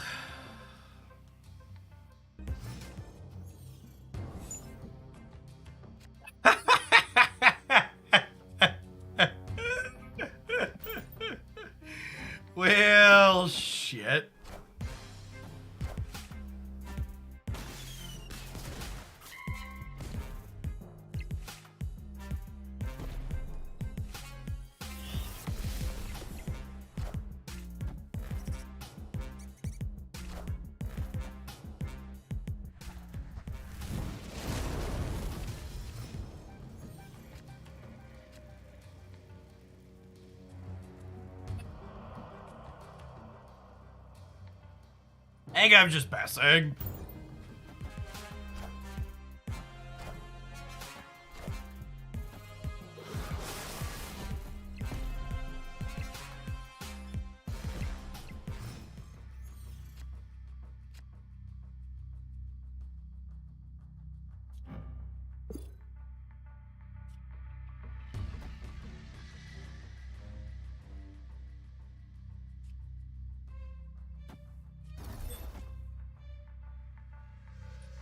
I think we hold this for the last turn so that way we can kill their Deadpool, right?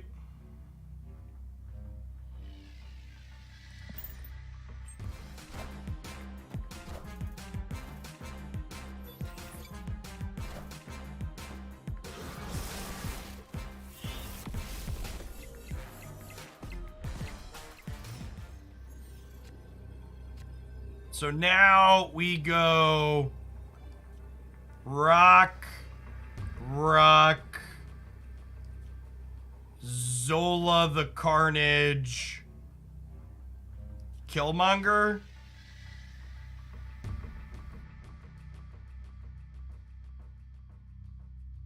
Oh, snap. Nap. All right, who drew fewer rocks? Let's find out. Somebody's world's about to get wrecked. I'm losing. Maybe, we'll see.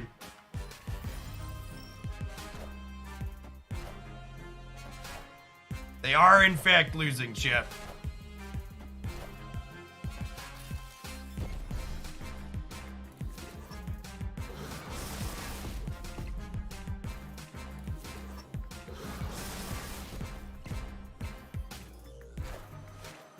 Come on, friends.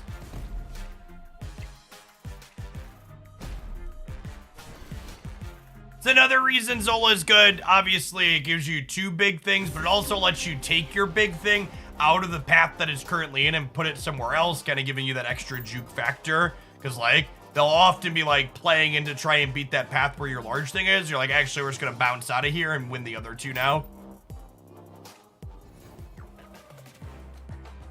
Being able to move your large amounts of power around the board has a lot of upside.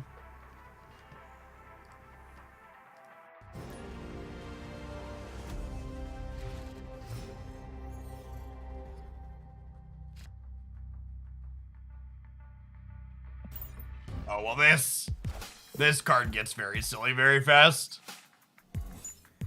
And my opponent's a bot, so their game board is going to be super gummed up. Let there be rocks, chat. Let there be rocks.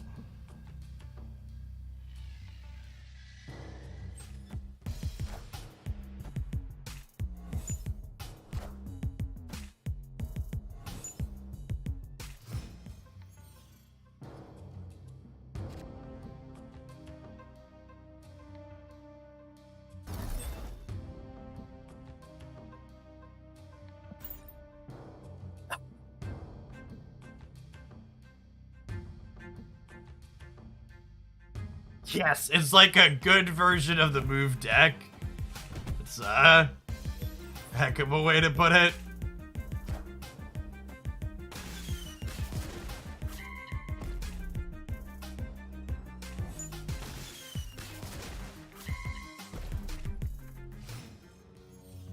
I did not get a chance to play, unfortunately, when Sinister Lender was the hot location. That sounds like a hoot, though. Alright, chat, let's make our death very free. This might be wrong, but it's definitely funny, so.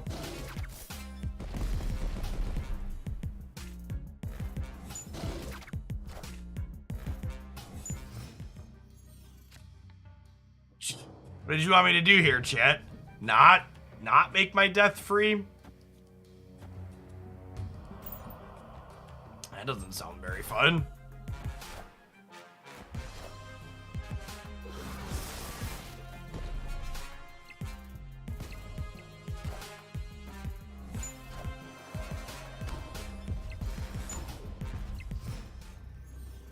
Opponent snapped.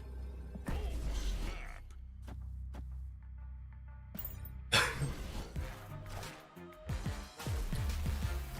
You have onslaughted.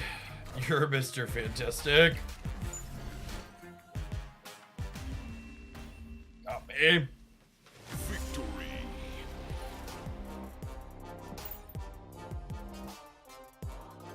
Finally, we can get the last green bordered card out of our deck.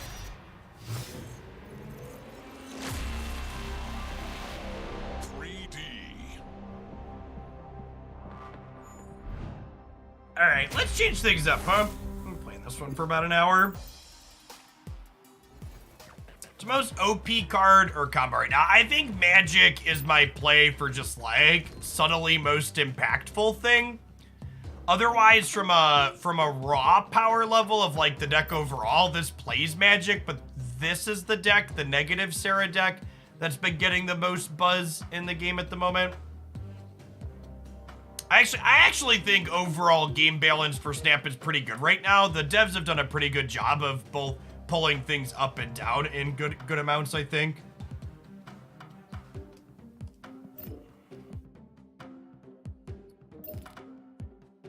Played some Cerebro in a while. Let's do some 3-power Cerebro.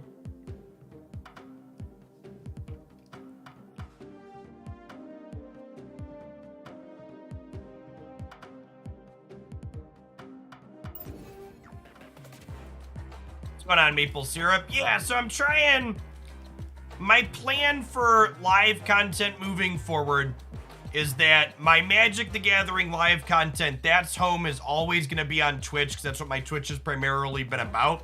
But if I'm ever planning to live stream a game without Magic being involved, we're going to do it here on YouTube. So if we're doing like a Just Snap Day, we're going to do that here on YouTube. We're doing Just Unite, we'll do that on the Land of Unite channel, etc.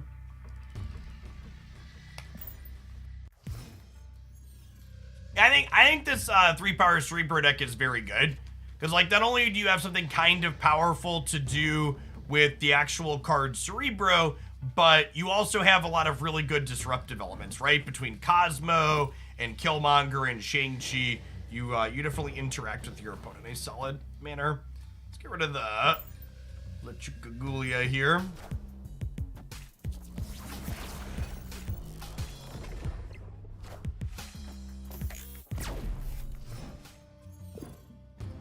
Well, chat, RN Jesus has taken the wheel and driven the bus off the cliff. We might still be able to win this. We've got a bunch of 5-power things here, so it's good. This could end up working out okay. We'll see.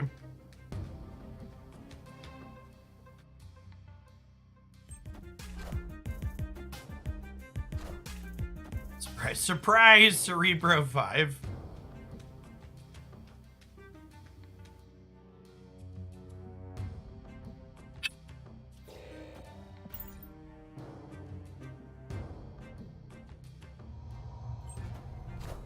Am I getting Green Goblin shit?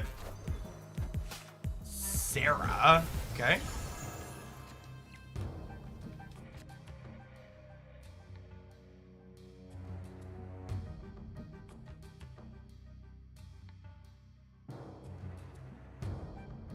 I think it's a believe in magic angle, so that way we can blue Marvel into Mystique, right?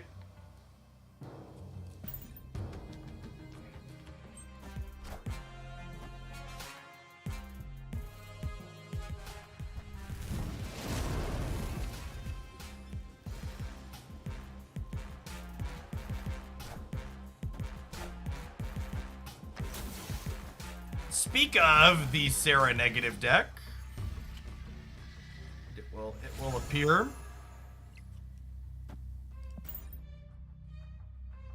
And then our next turn gets to be Mystique into Shang-Chi, potentially. Could also be Mystique into Killmonger. Or if we draw another 2, it could be Mystique into 2/2s.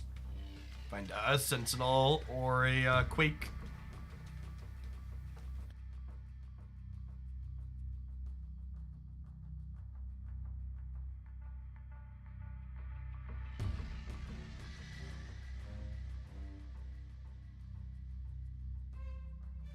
What am I doing while I'm idle? I'm just like tapping my legs because I'm a twitchy mess.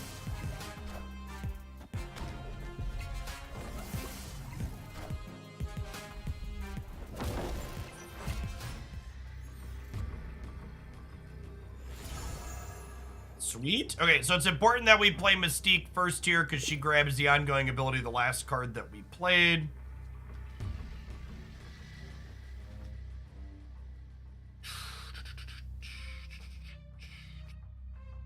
So Mystique is going to put these up to 10 total.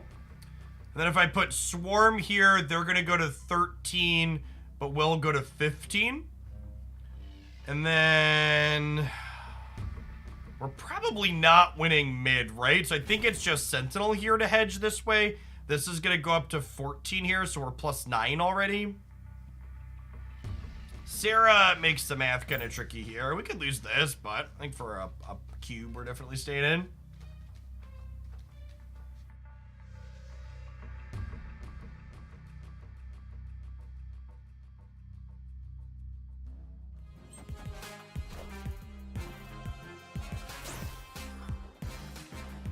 Get rinsed, chat.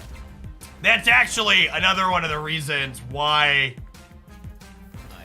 this negative Sarah deck has done so well, is because Rogue is such a powerful hoser against a lot of these things. Losing our, Oh, wow, and when they Rogue us, we don't get to Mystique either. That's a huge beating.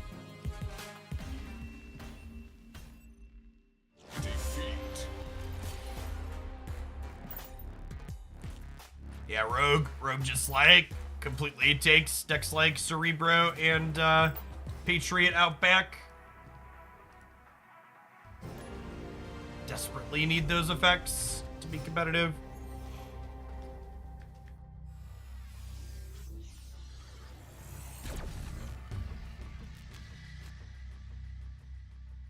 Okay. A lot of the locations that penalize you for playing out blind, Colossus doesn't care about. There's a few like Bar with No Name that you get in trouble for playing him into, but in general, this is pretty okay. I'm gonna Scarlet Witch off Adelan here because I would like to not shuffle away my Mystique after a Cerebro. Our hand's pretty well set up here.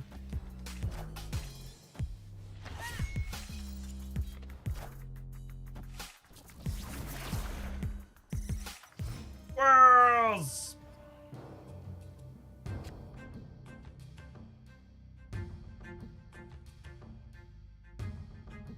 Huh?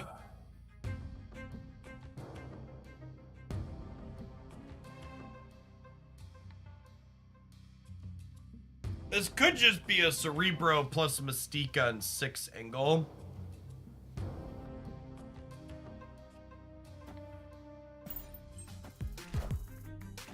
Cosmo gets a little lucky here. Not quite.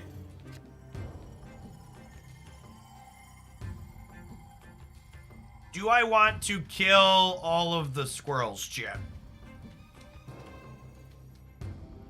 Are the squirrels helping or hurting me? What do we think? I don't know that I need the space from them, and my opponent might need the space. I'm gonna Killmonger into the Cosmo path and leave the squirrels alone, I think. Hey, thanks for dropping in, Gerardo. Appreciate the compliment.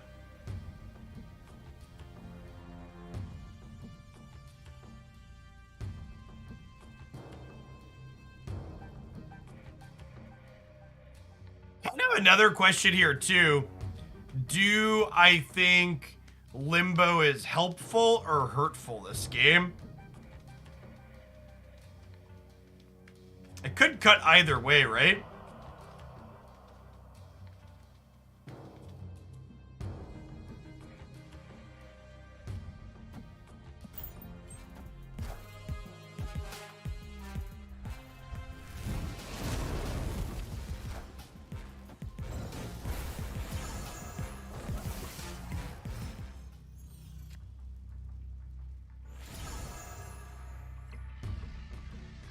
Okay, that's a nice Marvel. So Marvel gives all our other cards +1 power, not himself, which means our Cerebro still makes everything bigger, which is nice. I think I'm gonna snap with that pickup. In a pretty decent spot.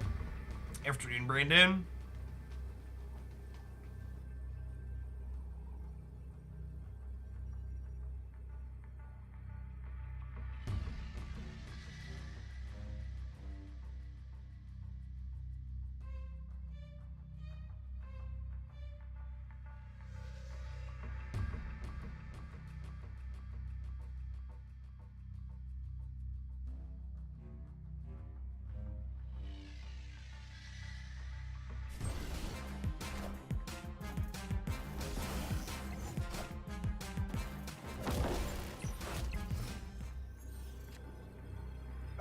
The Khazar decks are fine. I don't know that I'd say they're particularly pushed right now, but I think they're fine. So, Cerebro's gonna have 1 power, and then we're gonna add 8 total to these two with Cerebro plus Mystique, so we're gonna tie right. And then we probably win center. I guess we could lose here, but we probably win right. The question is, will we tie break by enough? Probably. Let's see how this goes.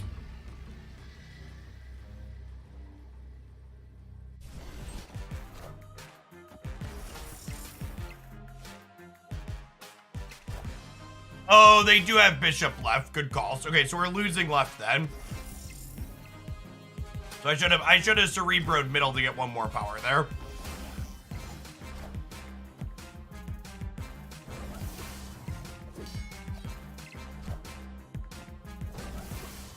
Oh wow, punished for playing here by Mojo.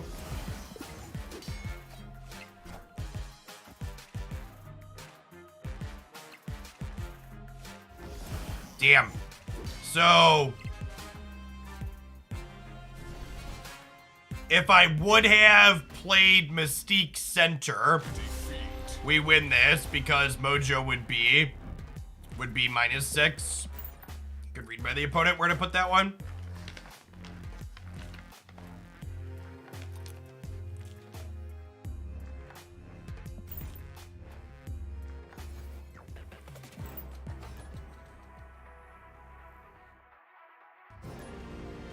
I mean, Snap's a game where basically every strategy you can deploy has some kind of hoser or strong counterplay to it. So I don't think Khazar decks getting beat by Killmonger is necessarily a reason not to play them. In fact, if anything, I feel like there's a pretty low amount of total Killmongers in the format at the moment.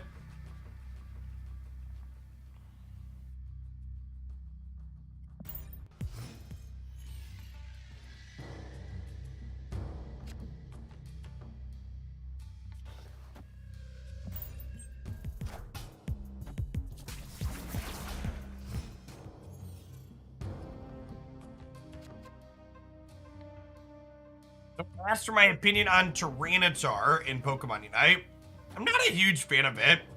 It feels really clunky early, and the late game payoff is only okay.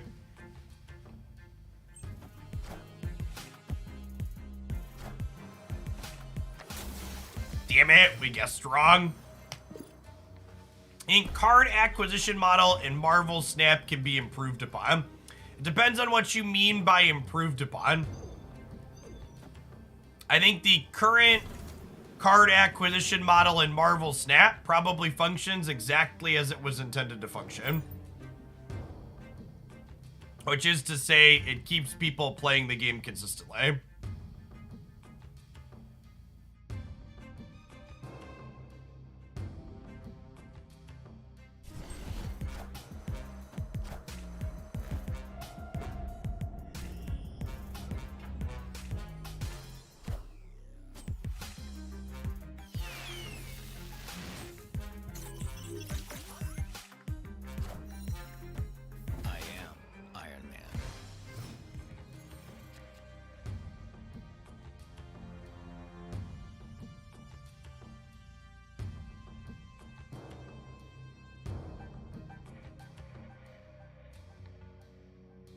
Oh, I did open a Swarm variant. Yeah, I haven't updated. Let's check this with that. Do I punt the Baxter building now that they played Iron Man there? I think it might be a punt the Baxter building angle, chat.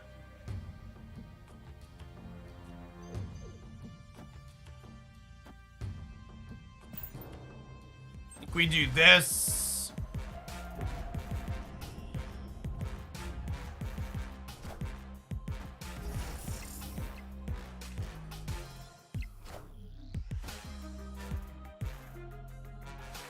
And then next turn we'll get Blue Marvel plus Sentinel, which is great.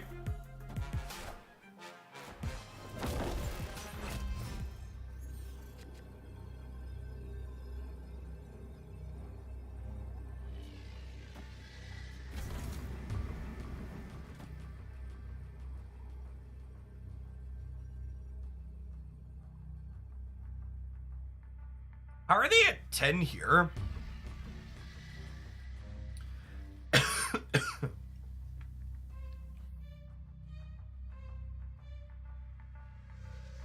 Is Baxter Building bugged? I'm winning at Baxter Building, right? But it's giving them the +3.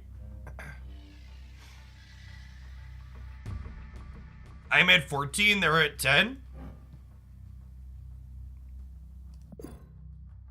Yeah, it looks like it's bugged.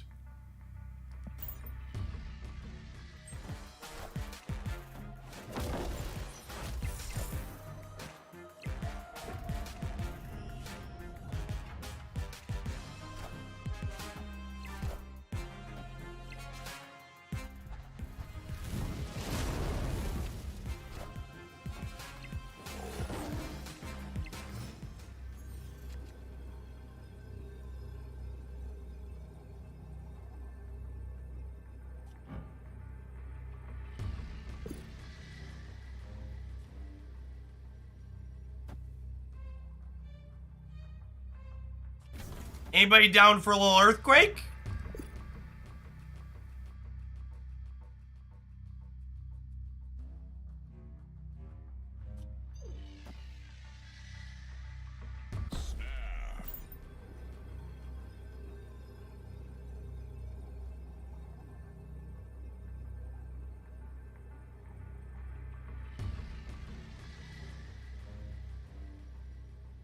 Victory.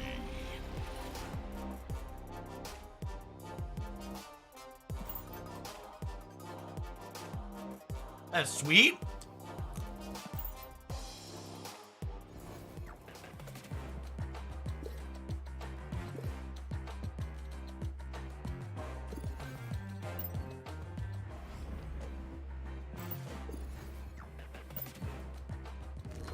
Let's get our Dino Swarm into the deck.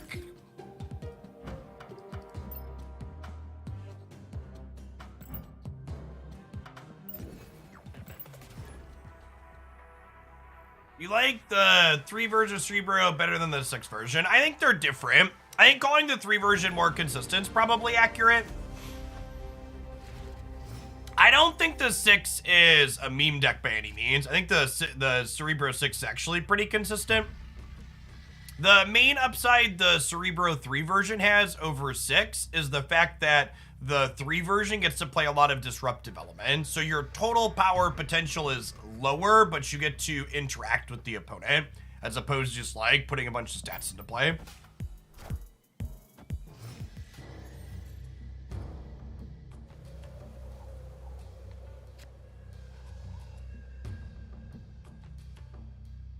Anybody have a Cerebro 2 list offhand?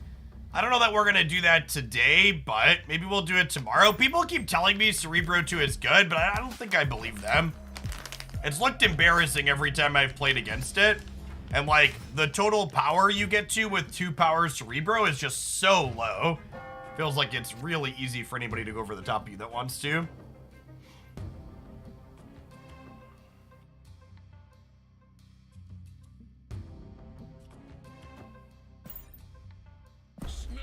Snap before they see me kill their sunspot.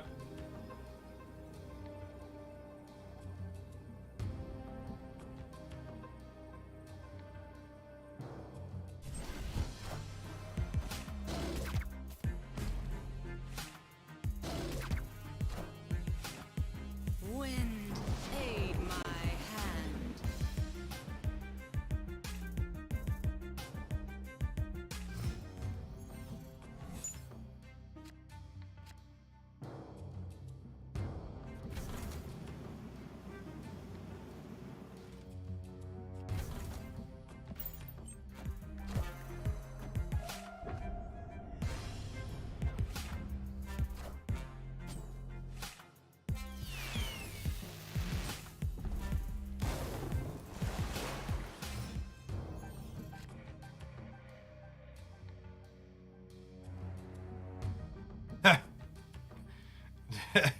I guess I already snapped, right? That seems great for us, though.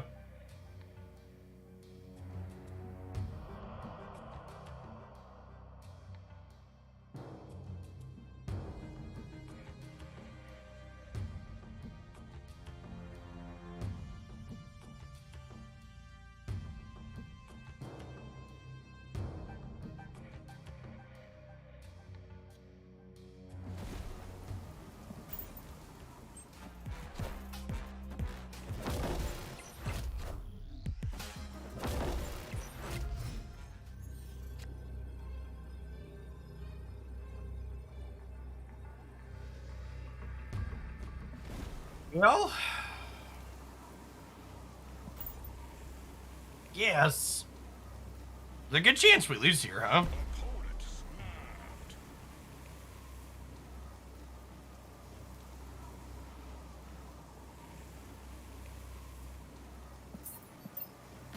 I don't understand Genshin. Yeah, Genshin is a single player.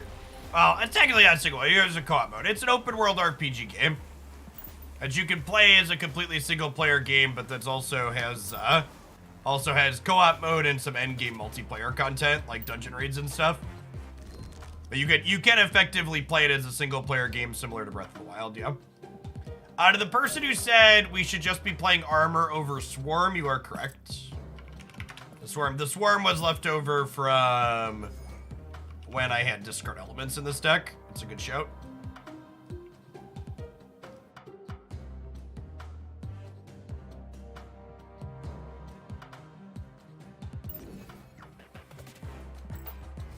It's a much better game than Breath of the Wild, in my opinion. Really was not a fan of that one, and Genshin's a lot of fun. Your weapons don't break. It's fully voice acted. It's a lot of good in it. All right, Wakandan Embassy is one of the few locations that just like fully rinses this deck off for the most part. There's a number of locations that are like not great for us, but like Magic and stuff lets you play around a lot of them. You cannot play around the Embassy with Magic, unfortunately.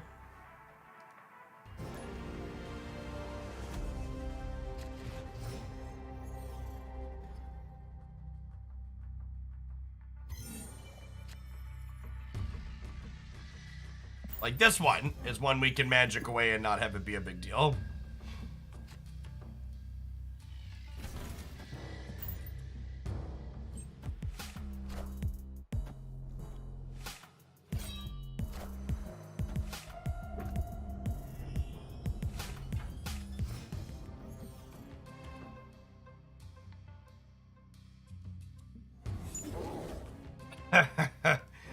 Oof. All right. Well,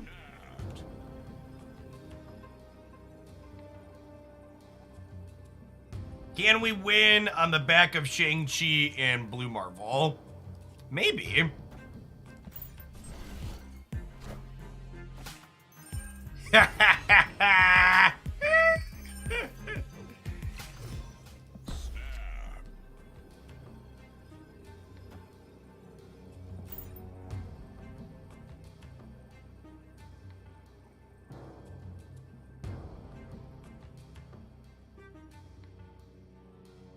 When Valkyrie hits, maybe. Opponent retreated, yeah. So, opponent retreated here, chat, because Cosmo stops on reveal effects, and Invisible Woman wants to set up Hela underneath Invisible Woman, so they can't Hela in this path now, which means their deck's just like much, much worse. Thanks for the cubes. Someone mentioned that they teased that there's going to be a patch coming soon with new features. I really hope whatever that patch is, if it's not open beta, it at least starts adding more cards regularly to the game. Hope they show us whatever their card monetization is going to look like post-Nexus events. Because for those that haven't followed Marvel Snap news, the developers have said their goal eventually is to release 4 to 5 new cards per month, 1 per week. But I think it's actually a really kind of sweet way to approach it. You just get a steady, small drip of cards. What fresh hell is this, chat? What fresh hell is this?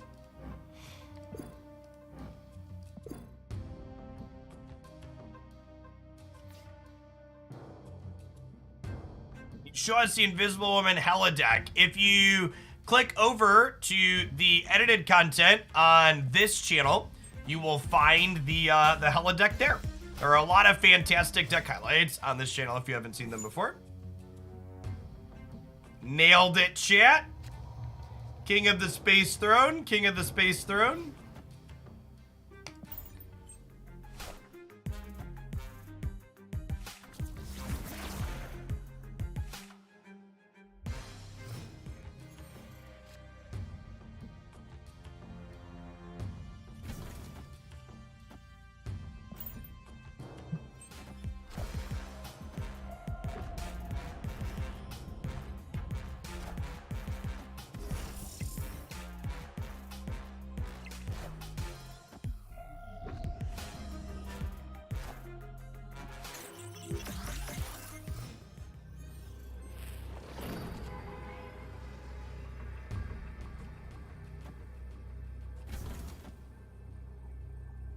I could put something better in the throne, but I think that's also fine, right? In a pretty okay spot overall here.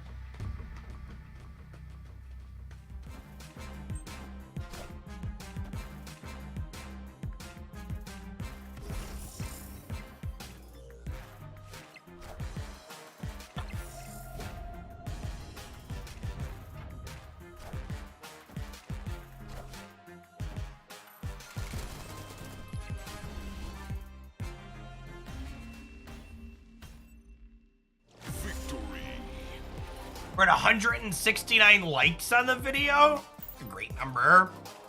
Thanks everybody for taking a second to click the button. Great way to help me keep doing what I do here and expand my Snap stuff. Snap is definitely a smaller part of my overall total content lineup, but I would love it if this channel grew and I could justify doing more of it. This is definitely my favorite card game right now.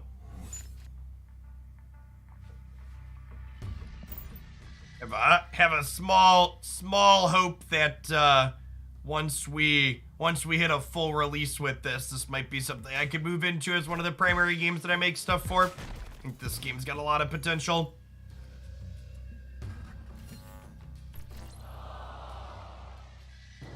The approximate level to collect every card in the game at the moment is about level 3100.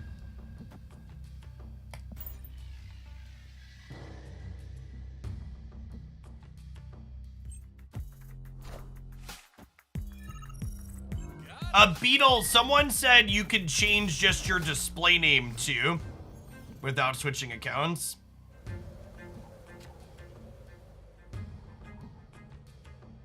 Jotunheim. Cosmo in the middle. And again, for those of you following along at home, this grayed out setting here on the card likely means that the opponent is a bot.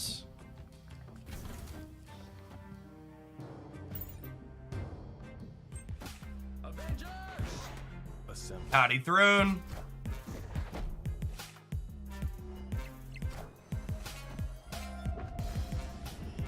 Hopefully Scarlet Witch doesn't create a different location that's bad for us. Oof. Oof.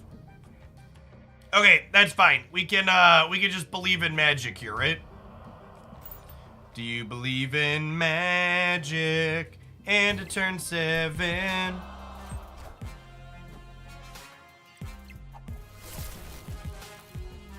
That's also not great for us. I think we're gonna be okay. So we get 7 turns now.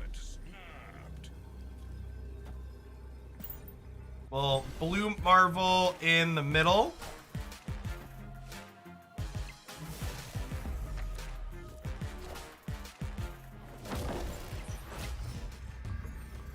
And then we go Cerebro in the middle.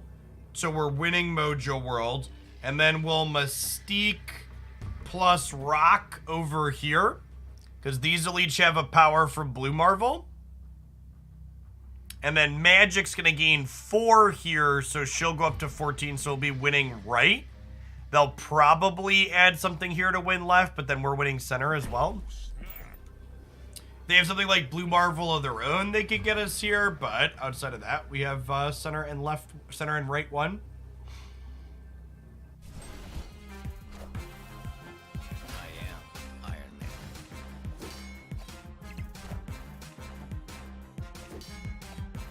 Is there a reason to hoard gold and not spend it on credits?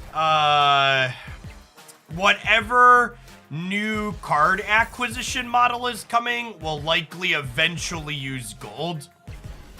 So until we know how they intend to release cards, I would probably err on the side of holding your gold if you're free to play or a minimal spender. Because Nexus events used gold, so I think it's safe to assume that even if whatever they have is going to be ultimately cheaper than Nexus events, obviously, it will likely utilize gold as a way to buy into it.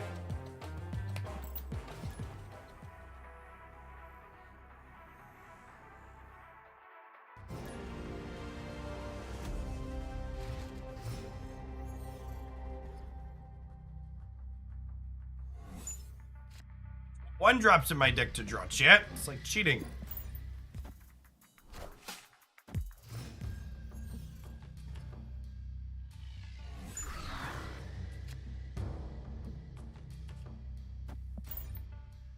I'm dumb, chat. I just autopiloted playing this to the right when they have a Nova right there.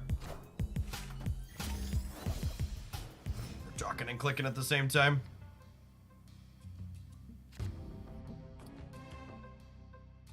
Sidestepped Murray Isle, which actually ends up being okay for us. So, I don't want a Cerebro here because it'll end up 3, 4, 5, 6 at 4 power. But if I play Cerebro here, I can Mystique here on 4, and then she'll end up 3 power getting her own bonus, which is great. The best way to get credits mission resets, yes, by a small margin.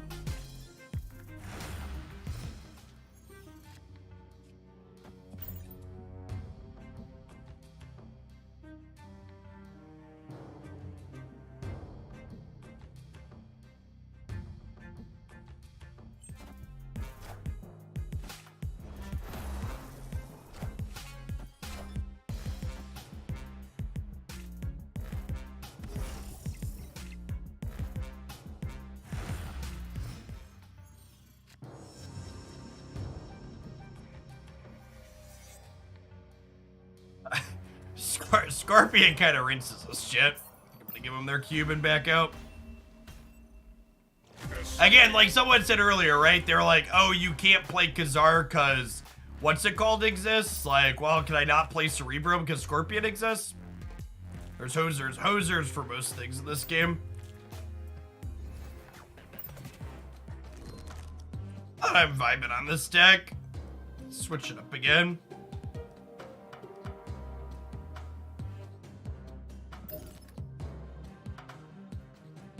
Spectrum, some people.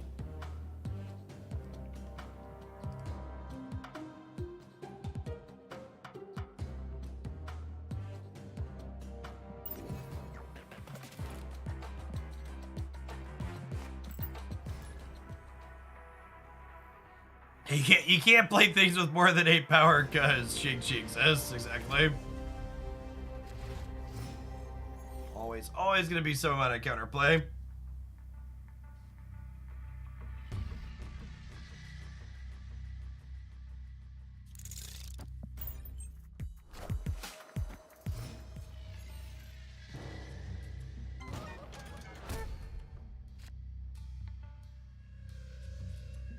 Okay, but like, what if we didn't do that, Murder World?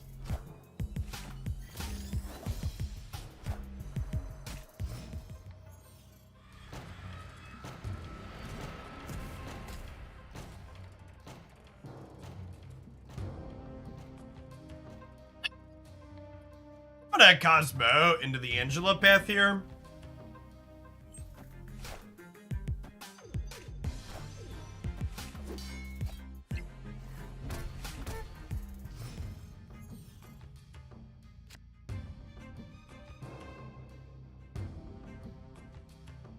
Christy's not very big on competitive card games with Megas.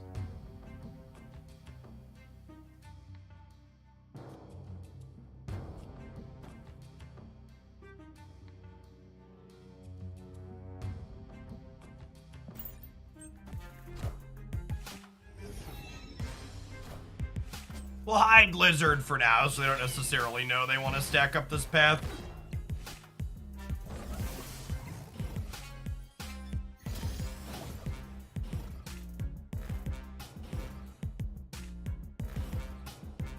Sure, I'd take a snapped exhibition boost lover.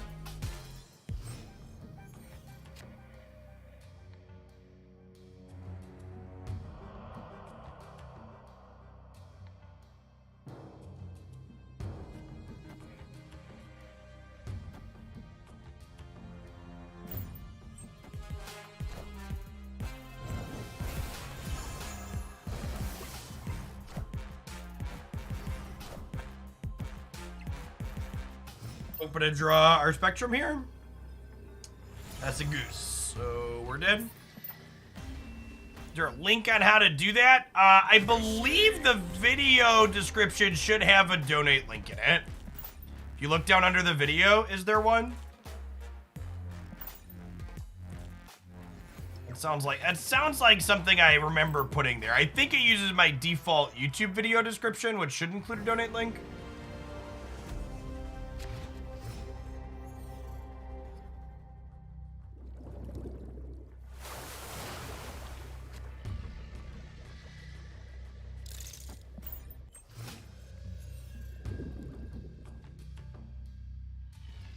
Mystique wasn't copying anything, Beetle, so it didn't matter. I was just filling the location that Ant-Man was in.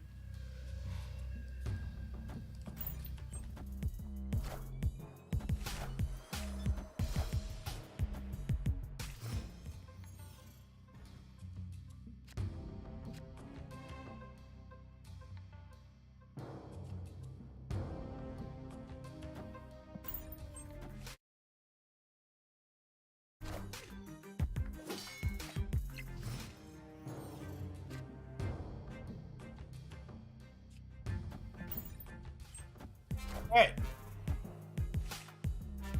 Face the might of Asgard. Mjolnir.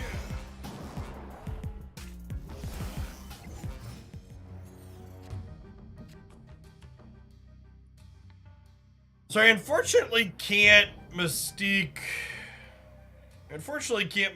where Wong is because of the Crimson Cosmos.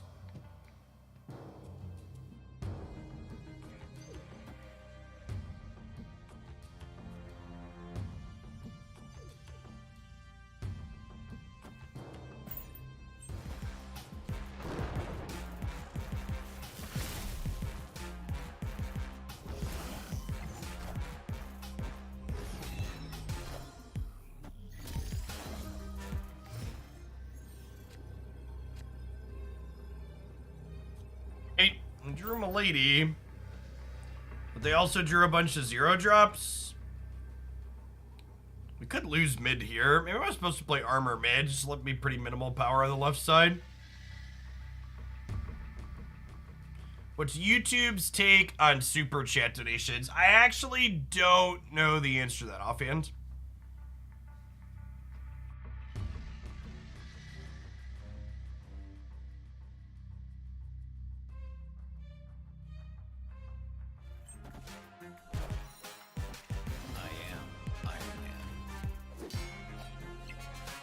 Yep. Mjolnir, to me. I mean, to the people commenting that they felt it was weird our opponent stacked Bishop and Angela, they had Thor into Jane Foster in one of their other locations. So, like, obviously they were stacking here because they knew that they were going to have this other strong path somewhere else. Defeat.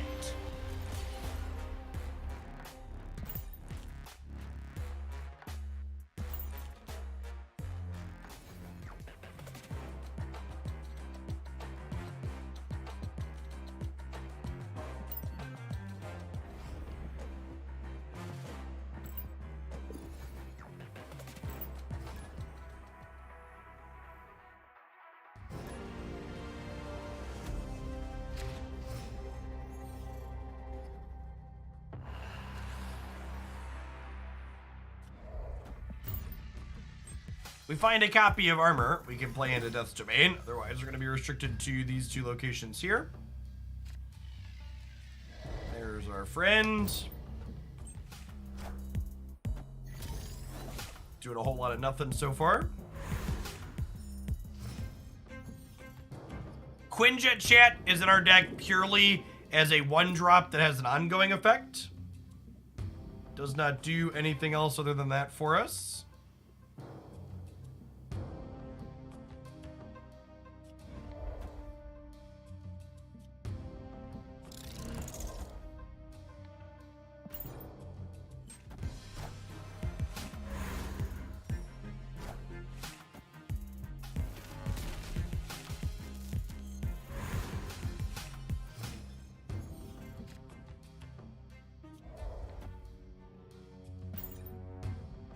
We've got 5 cards in our deck and 2 draws at Spectrum here.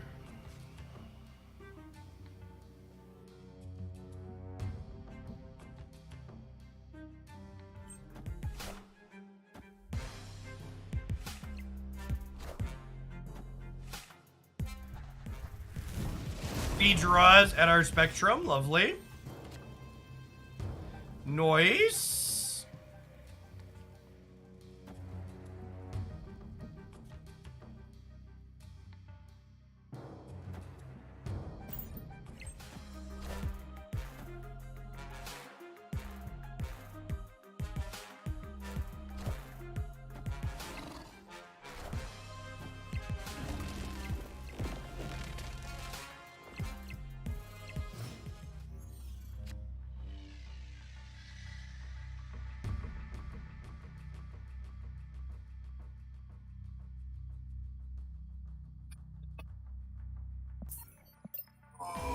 Buddy old pal. Oh, buddy old pal.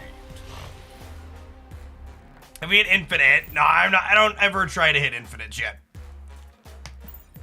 I'm going to teach all of you at home a very valuable lesson, chat. Do not tie your self-worth to your ability to make a number go up inside of a ranked mode of a video game.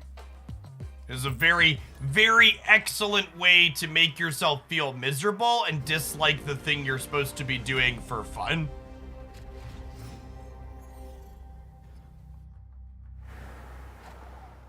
So I play games of Marvel Snap when I'm enjoying it, and when I have time to do it. And if we hit infinite, great. And if we don't, don't. We don't. It's not a big deal.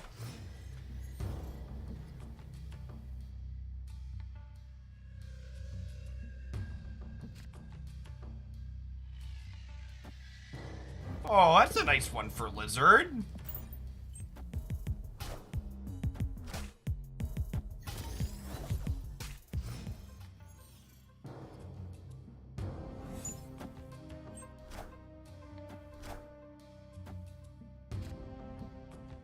I mean, all things considered, pretty well for us. Avengers! Assemble.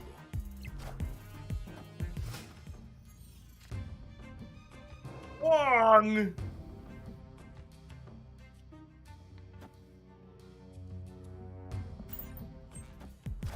You can't Wong into Scar because Goose says no.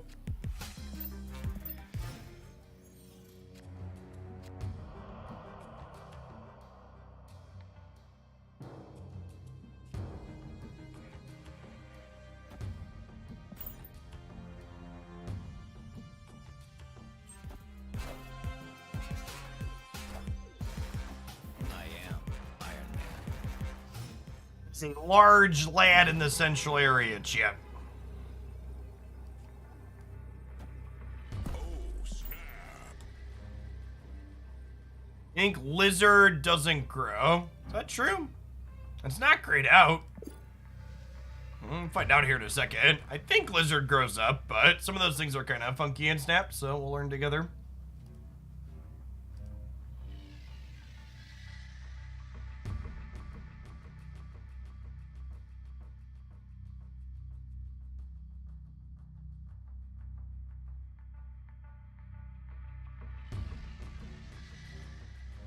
Victory.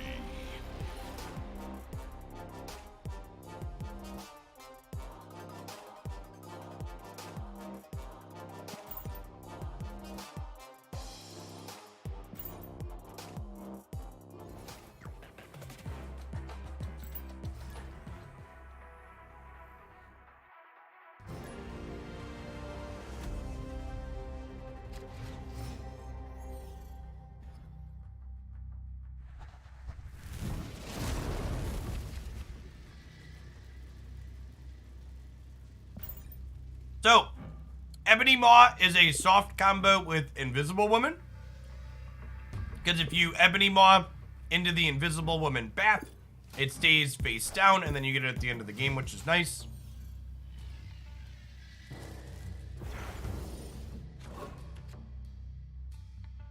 By the way, to the person in chat that commented they might want to donate for a deck today, were you planning to do that? Because I wasn't planning to stream super late. So if you wanted that to happen today and not tomorrow, I would need it in like the next, let's say, 5 to 10 minutes. Otherwise, I'm probably going to be taking off somewhat soonish. Victory. I was only planning to... Oh, you don't need to do the Google form. Just click the donate link. The Google form is for approval after the fact. That's a manual process. I would give you a link.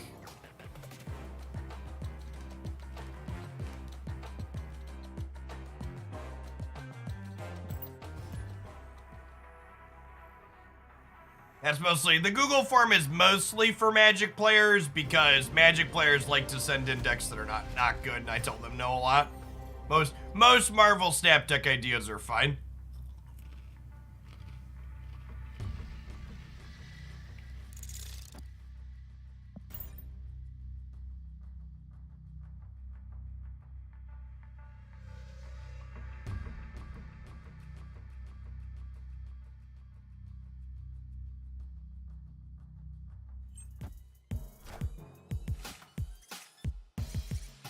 Well, the Google form is mostly there so someone doesn't send me money, and then I look at the deck they submitted, and I'm like, nah, I'm not playing this, and then I have to, like, refund them and stuff. Perfect. Got the deck list and everything. We'll kick the tires on this after we finish this game. Thank you for the support, Moose. Appreciate the submission.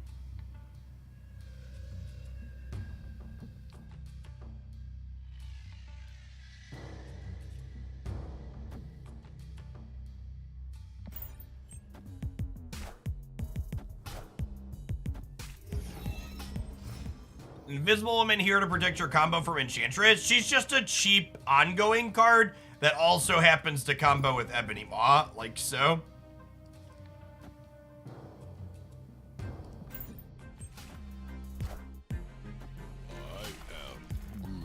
What's up with the YouTube stream today? So, because Twitch partners are now allowed to stream on non-Twitch platforms without being penalized, I'm going to be doing my days where I do content where... the days where I do content that doesn't involve Magic is going to be over on YouTube to try and grow these platforms a little bit.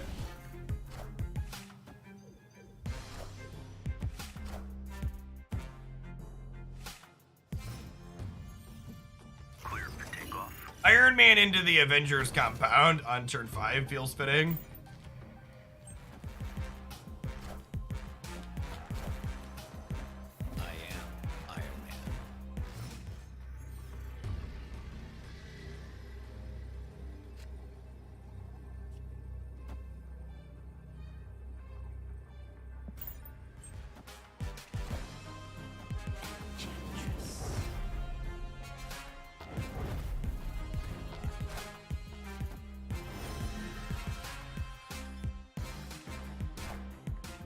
Rip.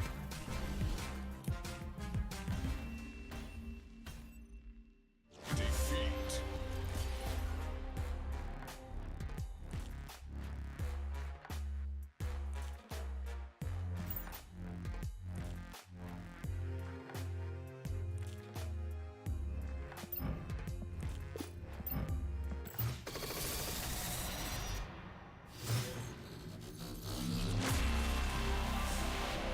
Animated frame.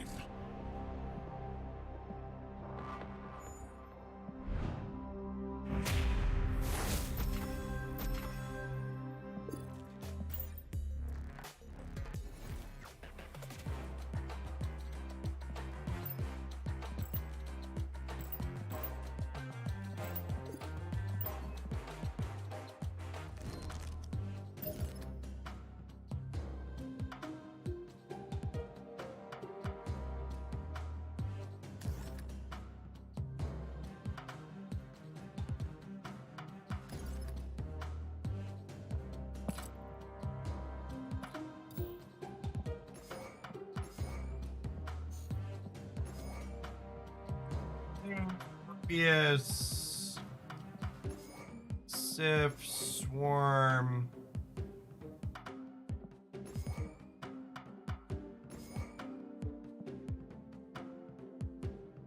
You're missing Moon Knight and Colleen. Yeah, I think Moon Knight is better than Gambit.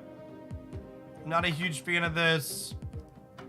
I feel like Colleen is better. I'm gonna try Moon Knight. It's the same curve as yours.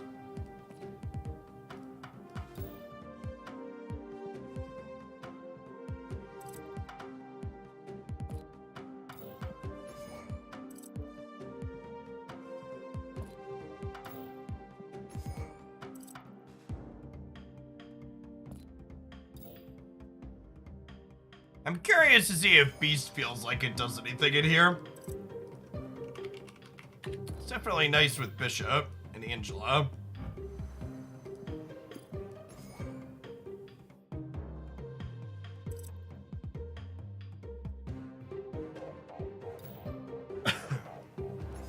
It's fine with Okoye.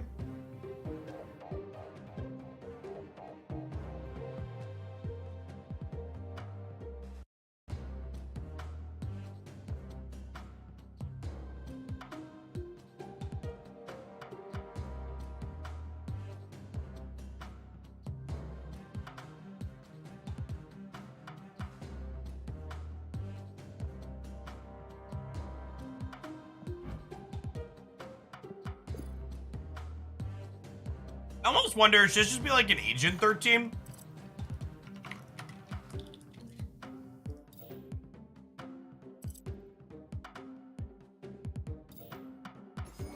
That's better. She triggers Collector, and she gives you extra fodder you don't mind discarding a lot of the time.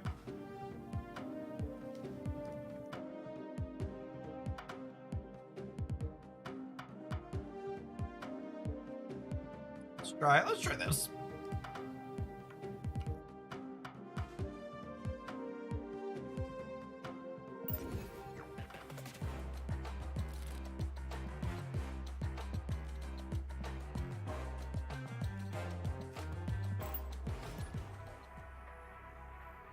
Yeah, I think Moon Knight's a pretty good card.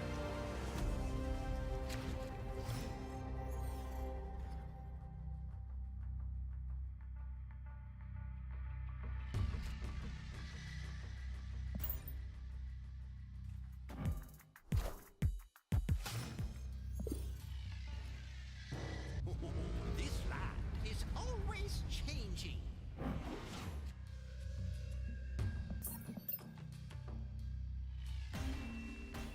Escaped.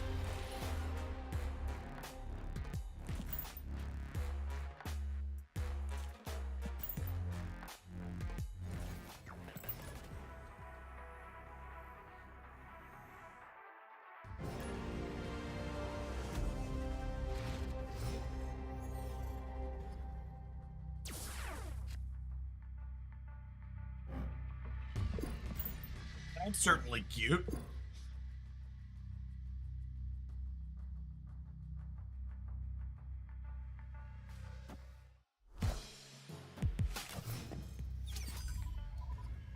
Drop into Gamma Lab is pretty good.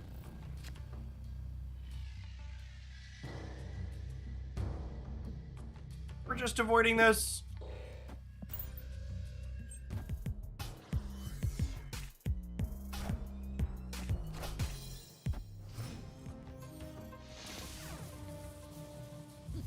This land can never be fully An actual. Come on, game. escaped. I want to play games with the deck we submitted. I don't want to play Weird World games. We're trying to play our deck, not the opponent's deck.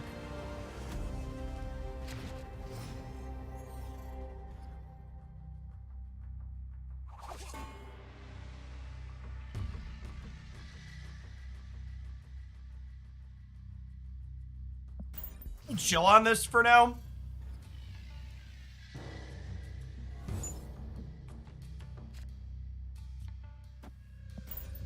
Do this.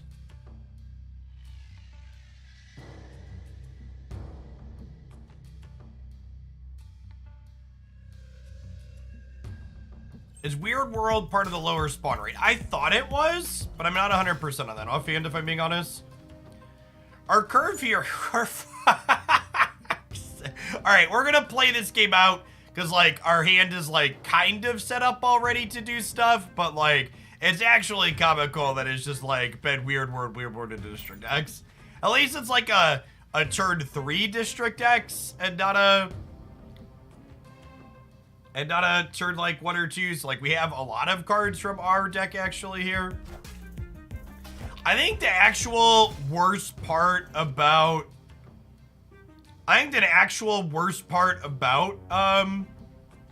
District X is that all your cards are cosmeticless. Is there a separate donate for Jeff to have play Weird World District? I mean, this is your deck submission, Moose Lover. If you want me to play the Weird World games, I will. I just assume the purpose of people donating for me to play a deck is to get feedback on the deck itself. And I, like, basically can't give feedback on your deck during Weird World and District X games. So they just, like, kind of feel like a waste of time from that perspective.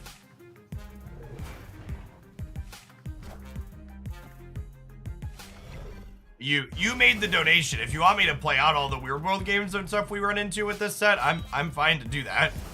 It just doesn't allow me to really provide, like, deck feedback for you.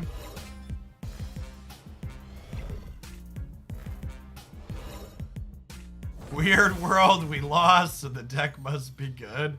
LOL.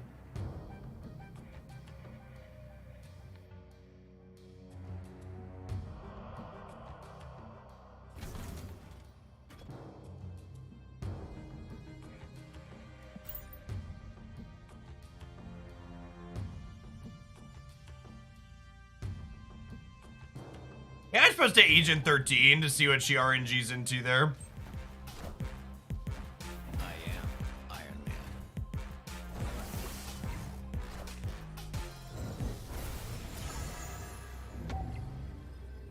Yes, the collector animation speed up was very welcome. For sure.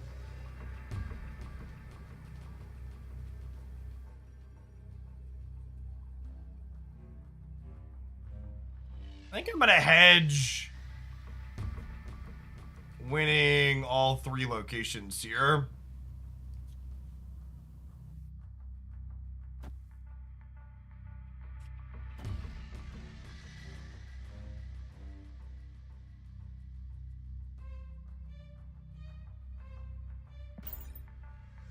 They have like a Magneto, they could grab our bishop and maybe hose us off here, but... Opponent snapped. Yikes.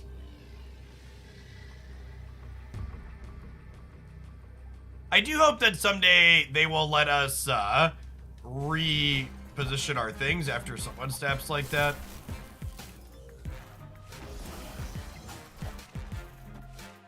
Maybe I'm not supposed to play mid because of the fact that Iron Man's there. They're less likely to play there, so they need 9 over here in 3 power. Oh, God. Get rinsed because Bishop was a little too big. Brutal. Defeat.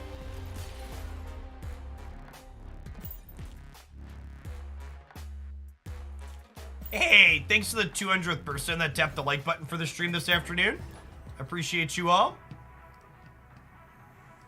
If you haven't done that yet, you enjoy my snap stuff, you want to help it reach some more people here on the YouTubes, tap the button, doesn't cost you anything. Extra NRG. We're actually just not going to do anything with that, huh? So just Agent 13 and see what we get.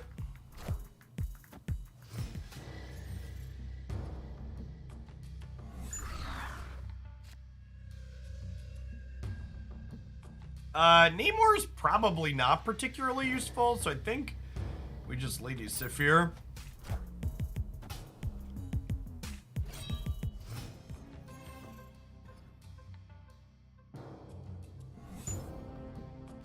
Am I infinite? In the hearts and minds of those who matter, I am infinite.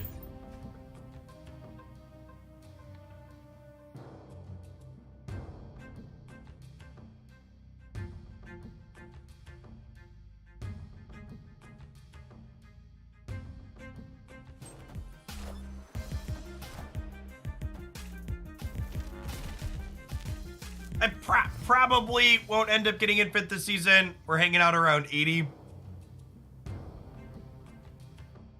To give people a pointed example of why this game's collection system is the way it is, I've played less Snap off stream since getting a full collection, which is one of the reasons why.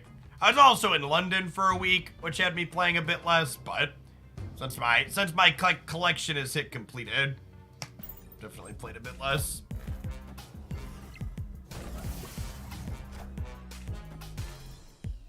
Nice, we won the 1 in 3. You'll love to see it.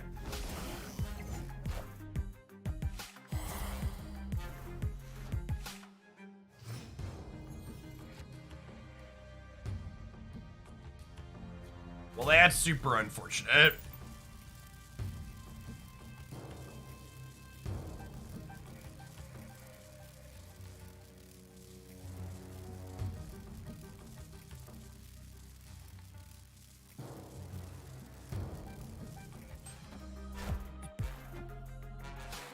I guess I don't have a lot else going on though, so we might still be okay.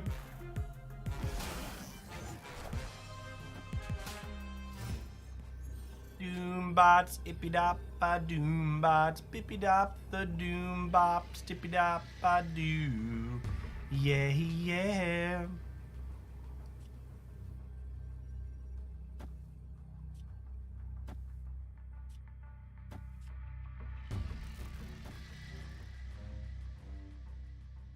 Sure? Sure.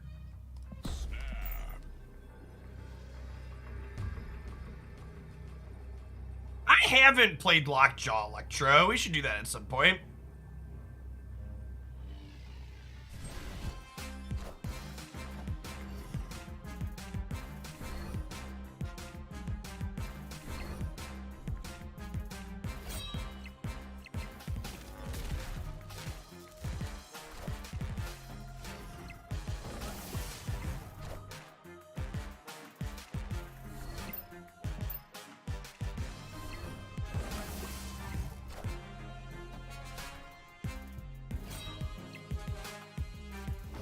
Did we beat the leader? I think we beat the leader, chat. Because this is a 3, right? There you go. Good beats. See, chat? Synergy cards. They can beat leaders.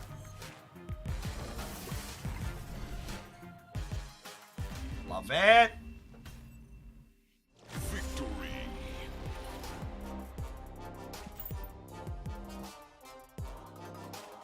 Beast was instrumental there in letting us counterplay their Dorko. I'm not worried about getting Infinite this season. I would kind of like to get I would kind of like to finish my battle pass though. So we're gonna do a Jessica Jones deck tomorrow and then make sure I finish the weekly challenge. That's actually pretty easy considering that we could just refill these if we need to on the last couple of days.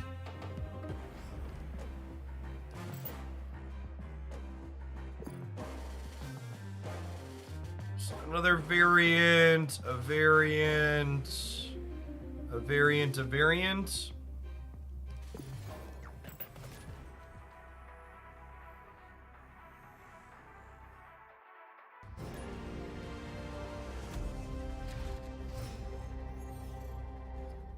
This news story surprises you. Disney wants to make a card game to complete with Pokemon and Magic. Can you elaborate a little bit on why you are surprised that one of the IPs that makes the most money in the world wants to expand into something else to make more money?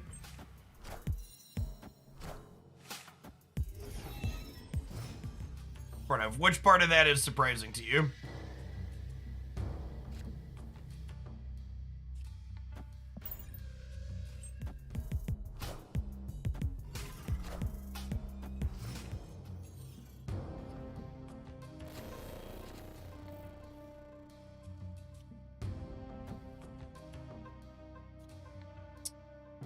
I'll take the 1 and 3 here, I think.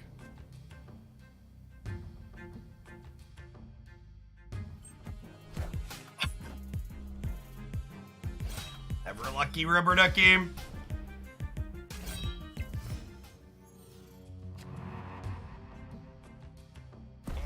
snapped. Capitalism going to capitalism. I mean, is there something wrong with Disney making a card game? Is there a reason we shouldn't be happy with it?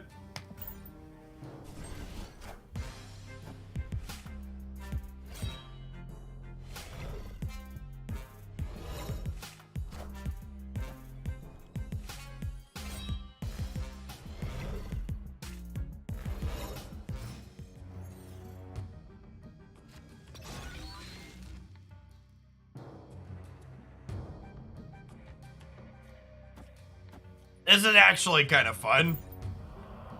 So we get to play these out and then send them back to our hand and make Angela pretty big.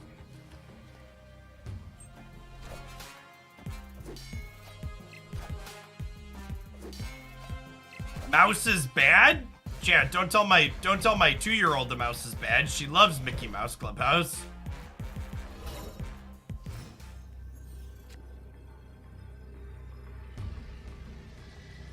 Have you considered coming inside the clubhouse, chat? It's fun inside. That's all I'm saying. If you come inside, it's fun inside. Alright, so if this is like... How big do we think these are? If one of these is a Hell Cow, that's like 6, 12, 14. It's going to be like 17. So if I do this, this is 9... 15, 17. Maybe that's good enough to win there.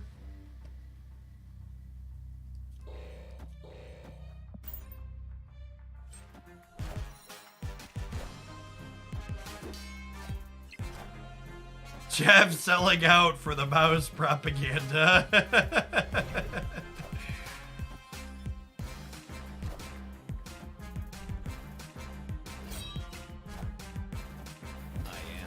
Iron Man? Excuse me?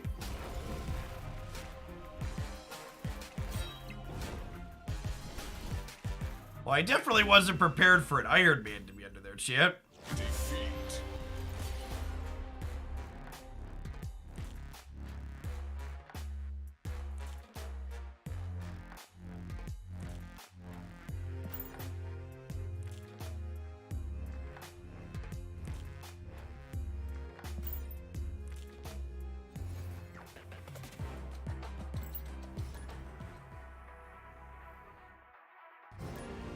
So far, I am skeptical that this variation is better than the Wong variation that we had played on stream last week.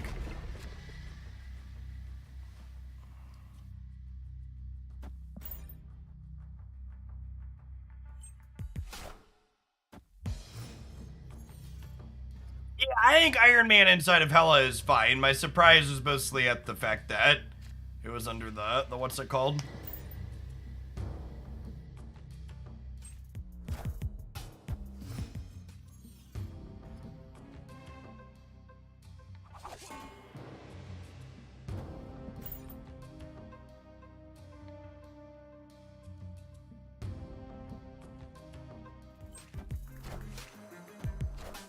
Well, so to be fair, Havoc, the fact that Disney's working on their own card game probably means that Magic is less likely to have crossovers with them, right?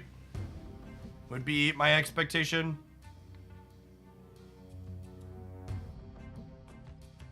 Really have a good place to play Beasts. Might actually just be like a Drax left angle.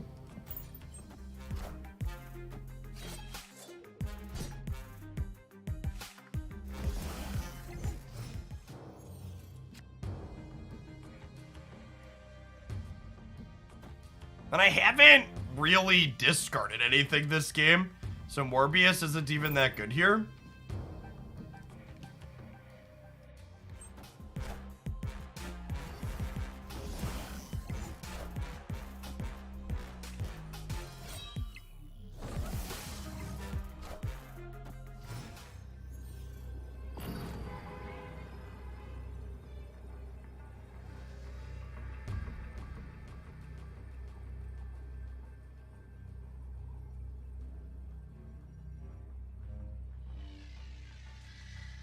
losing mid. I'm just gonna play Apocalypse right and pull the ninja in here.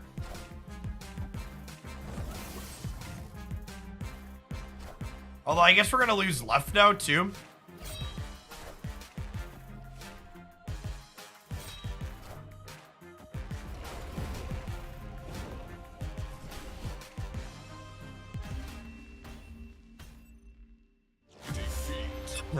Yeah, without Wong, it doesn't feel like we have the consistency to like just be discarding enough cards from our hand.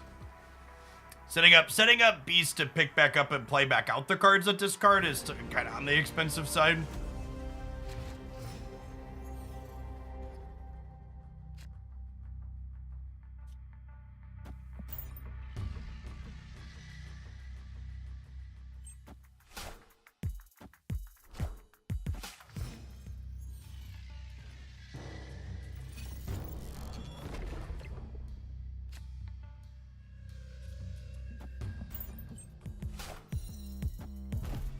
This Doc Ock into the negative zone could be some spice for us.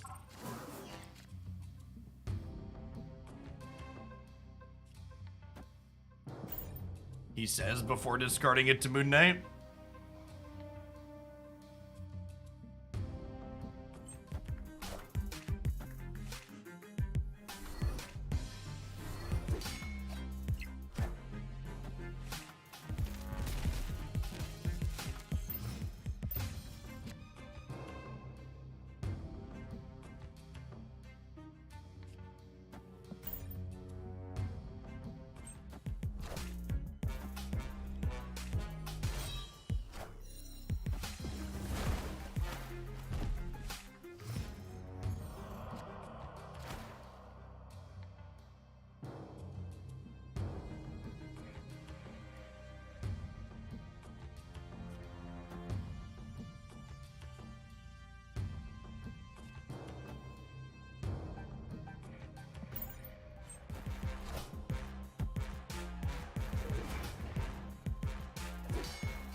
Yeah, just like...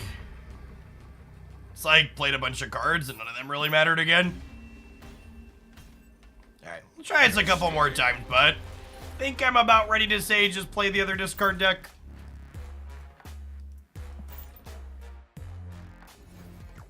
The typical Wong discard collector deck is still pretty good even post-collector nerf.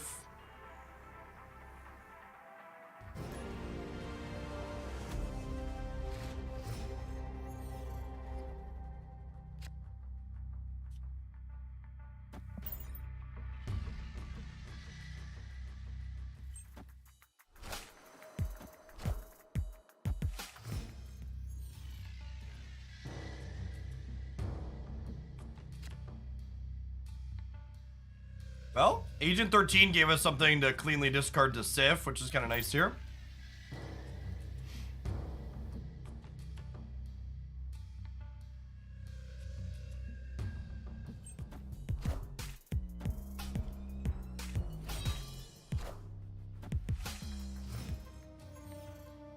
We have a complete collection of cards. I do.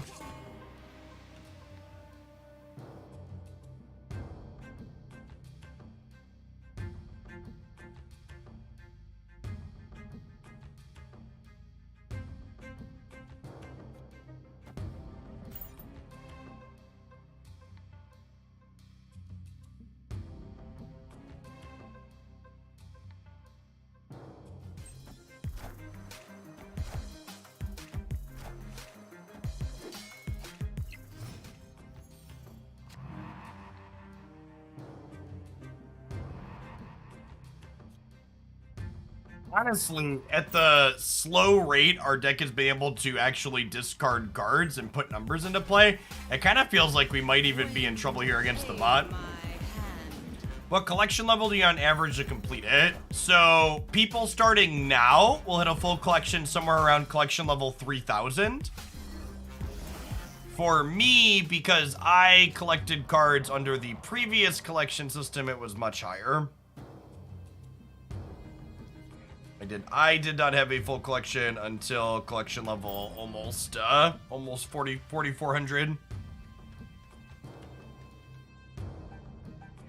Yeah, no worries, Moose. Not everything can be perfect all the time.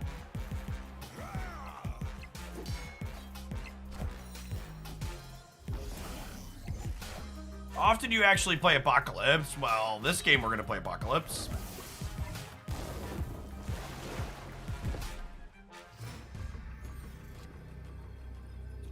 Back here and play the swarms out. Especially in this build where we're not playing Dracula. In the Dracula build of this discard collector deck, you hold Apocalypse more often, but here you want to play it out a lot of the time, I think.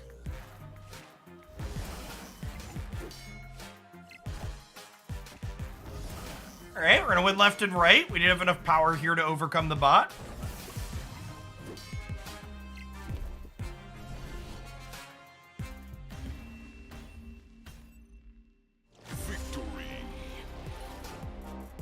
Our deck is like, put me in, coach. I'm gonna do it. All right, let's give it another run, champ. I got a W on the scoreboard. We finished our play 6 cost cards. Look at that. Everything's coming up. Millhouse.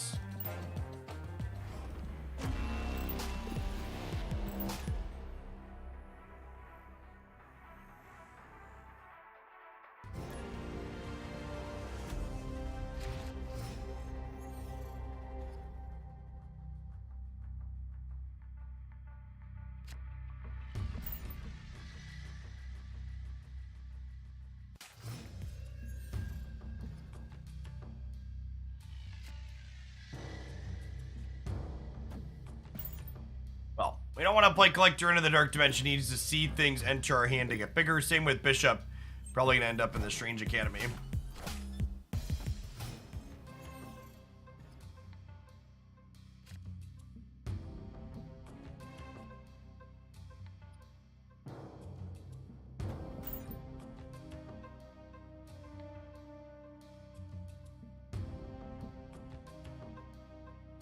That's the best Punisher variant. Too bad it's just a Punisher. I mean, the Punisher is played in the Sarah negative deck, which is a pretty good one right now that's floating around.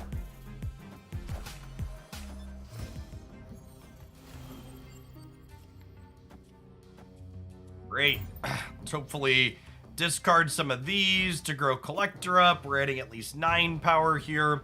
I guess we're adding at least 10, right? Because even if the first one hits Moon Knight, the second one's going to hit at least Apocalypse to get one more. Nice.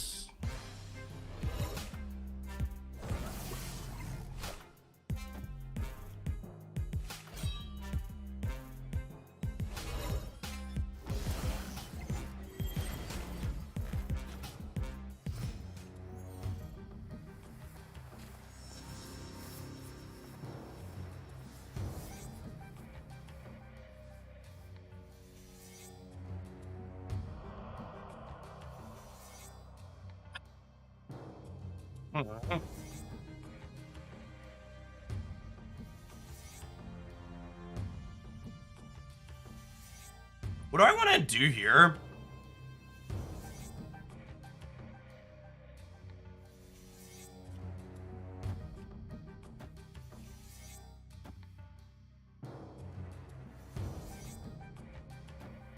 We do this.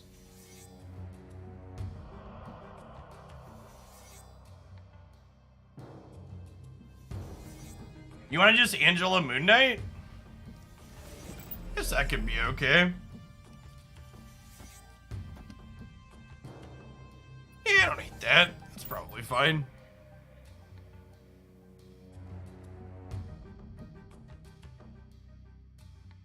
These are all gonna get shuffled around here in a second anyways.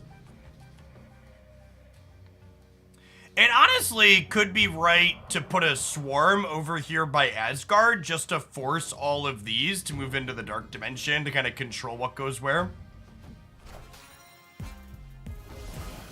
Afternoon TL.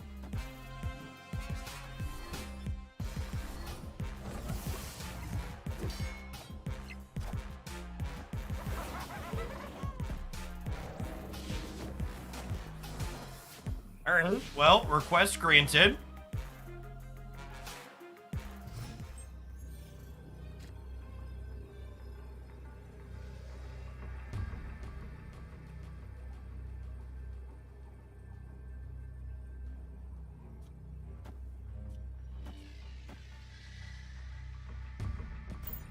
Feels like we're in an okay spot. We're gonna be 15 here, and we'll be big here in the center too.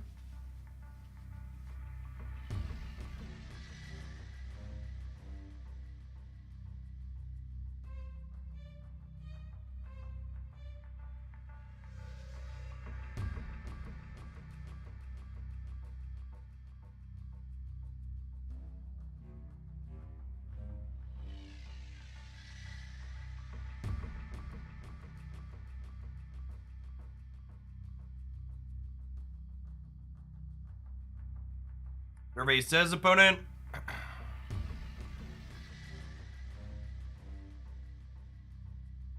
I guess this play loses to Destroyer left, he says before Destroyer flips up.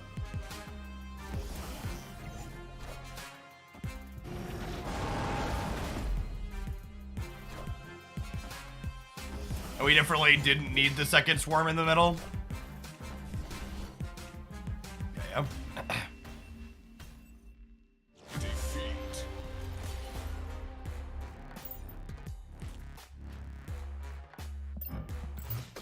Second swarm left. Infinity. We'll split on our blade.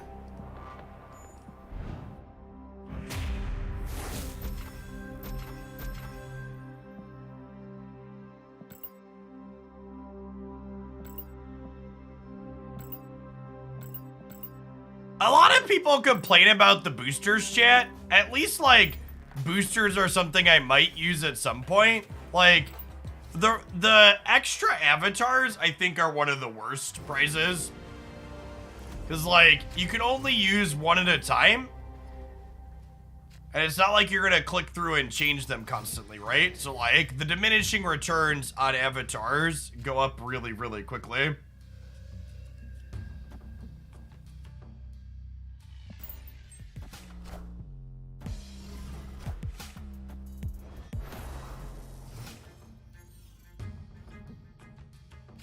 Yeah, exactly that. Once you have an avatar you like, the expected value of every other avatar goes down pretty significantly.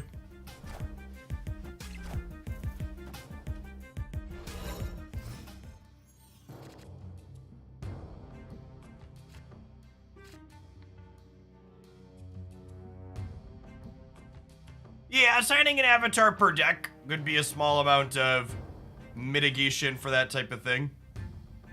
It's definitely true.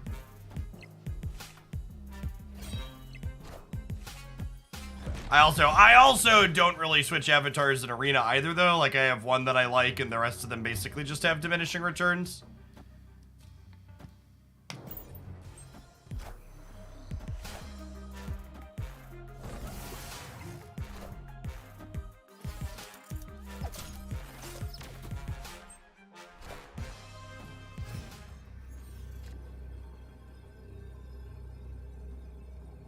All right, chat. I think I'm going to go ahead and pop on off for the afternoon. Get a little hungry. I'm going to go grab a proper lunch. I am planning to do more Marvel Snap here live on YouTube tomorrow morning as well. Going to plan to go live about 10:30 Central again. It's currently 1:15 Central for those that aren't great at time zones. Shout out to Moose Lover for the deck submission, even if it flopped around a little bit. I will say, if you're interested in playing the discard collector archetype, I do think that, let's pull it up here before we bounce off. I'm actually going to have a formal deck highlight with this variation up on the channel here as an edited video later this week. I think this build is very reasonable, but this definitely felt like a cleaner, more efficient version of what we were just playing, but it also requires a lot more pull 3 cards, so it's quite a bit more difficult to build. So success for it was all right. We averaged like 130 people or so in here over the course of the day, which is about half of what we have when we do this on Twitch. So not terrible, but you know, it's new. It's the first time we're doing it. Appreciate everybody that dropped by. Appreciate everybody that tapped the like button, especially the 15 new members and the few people that super chatted. Thanks, folks. Enjoy the rest of your Tuesday wherever you're at.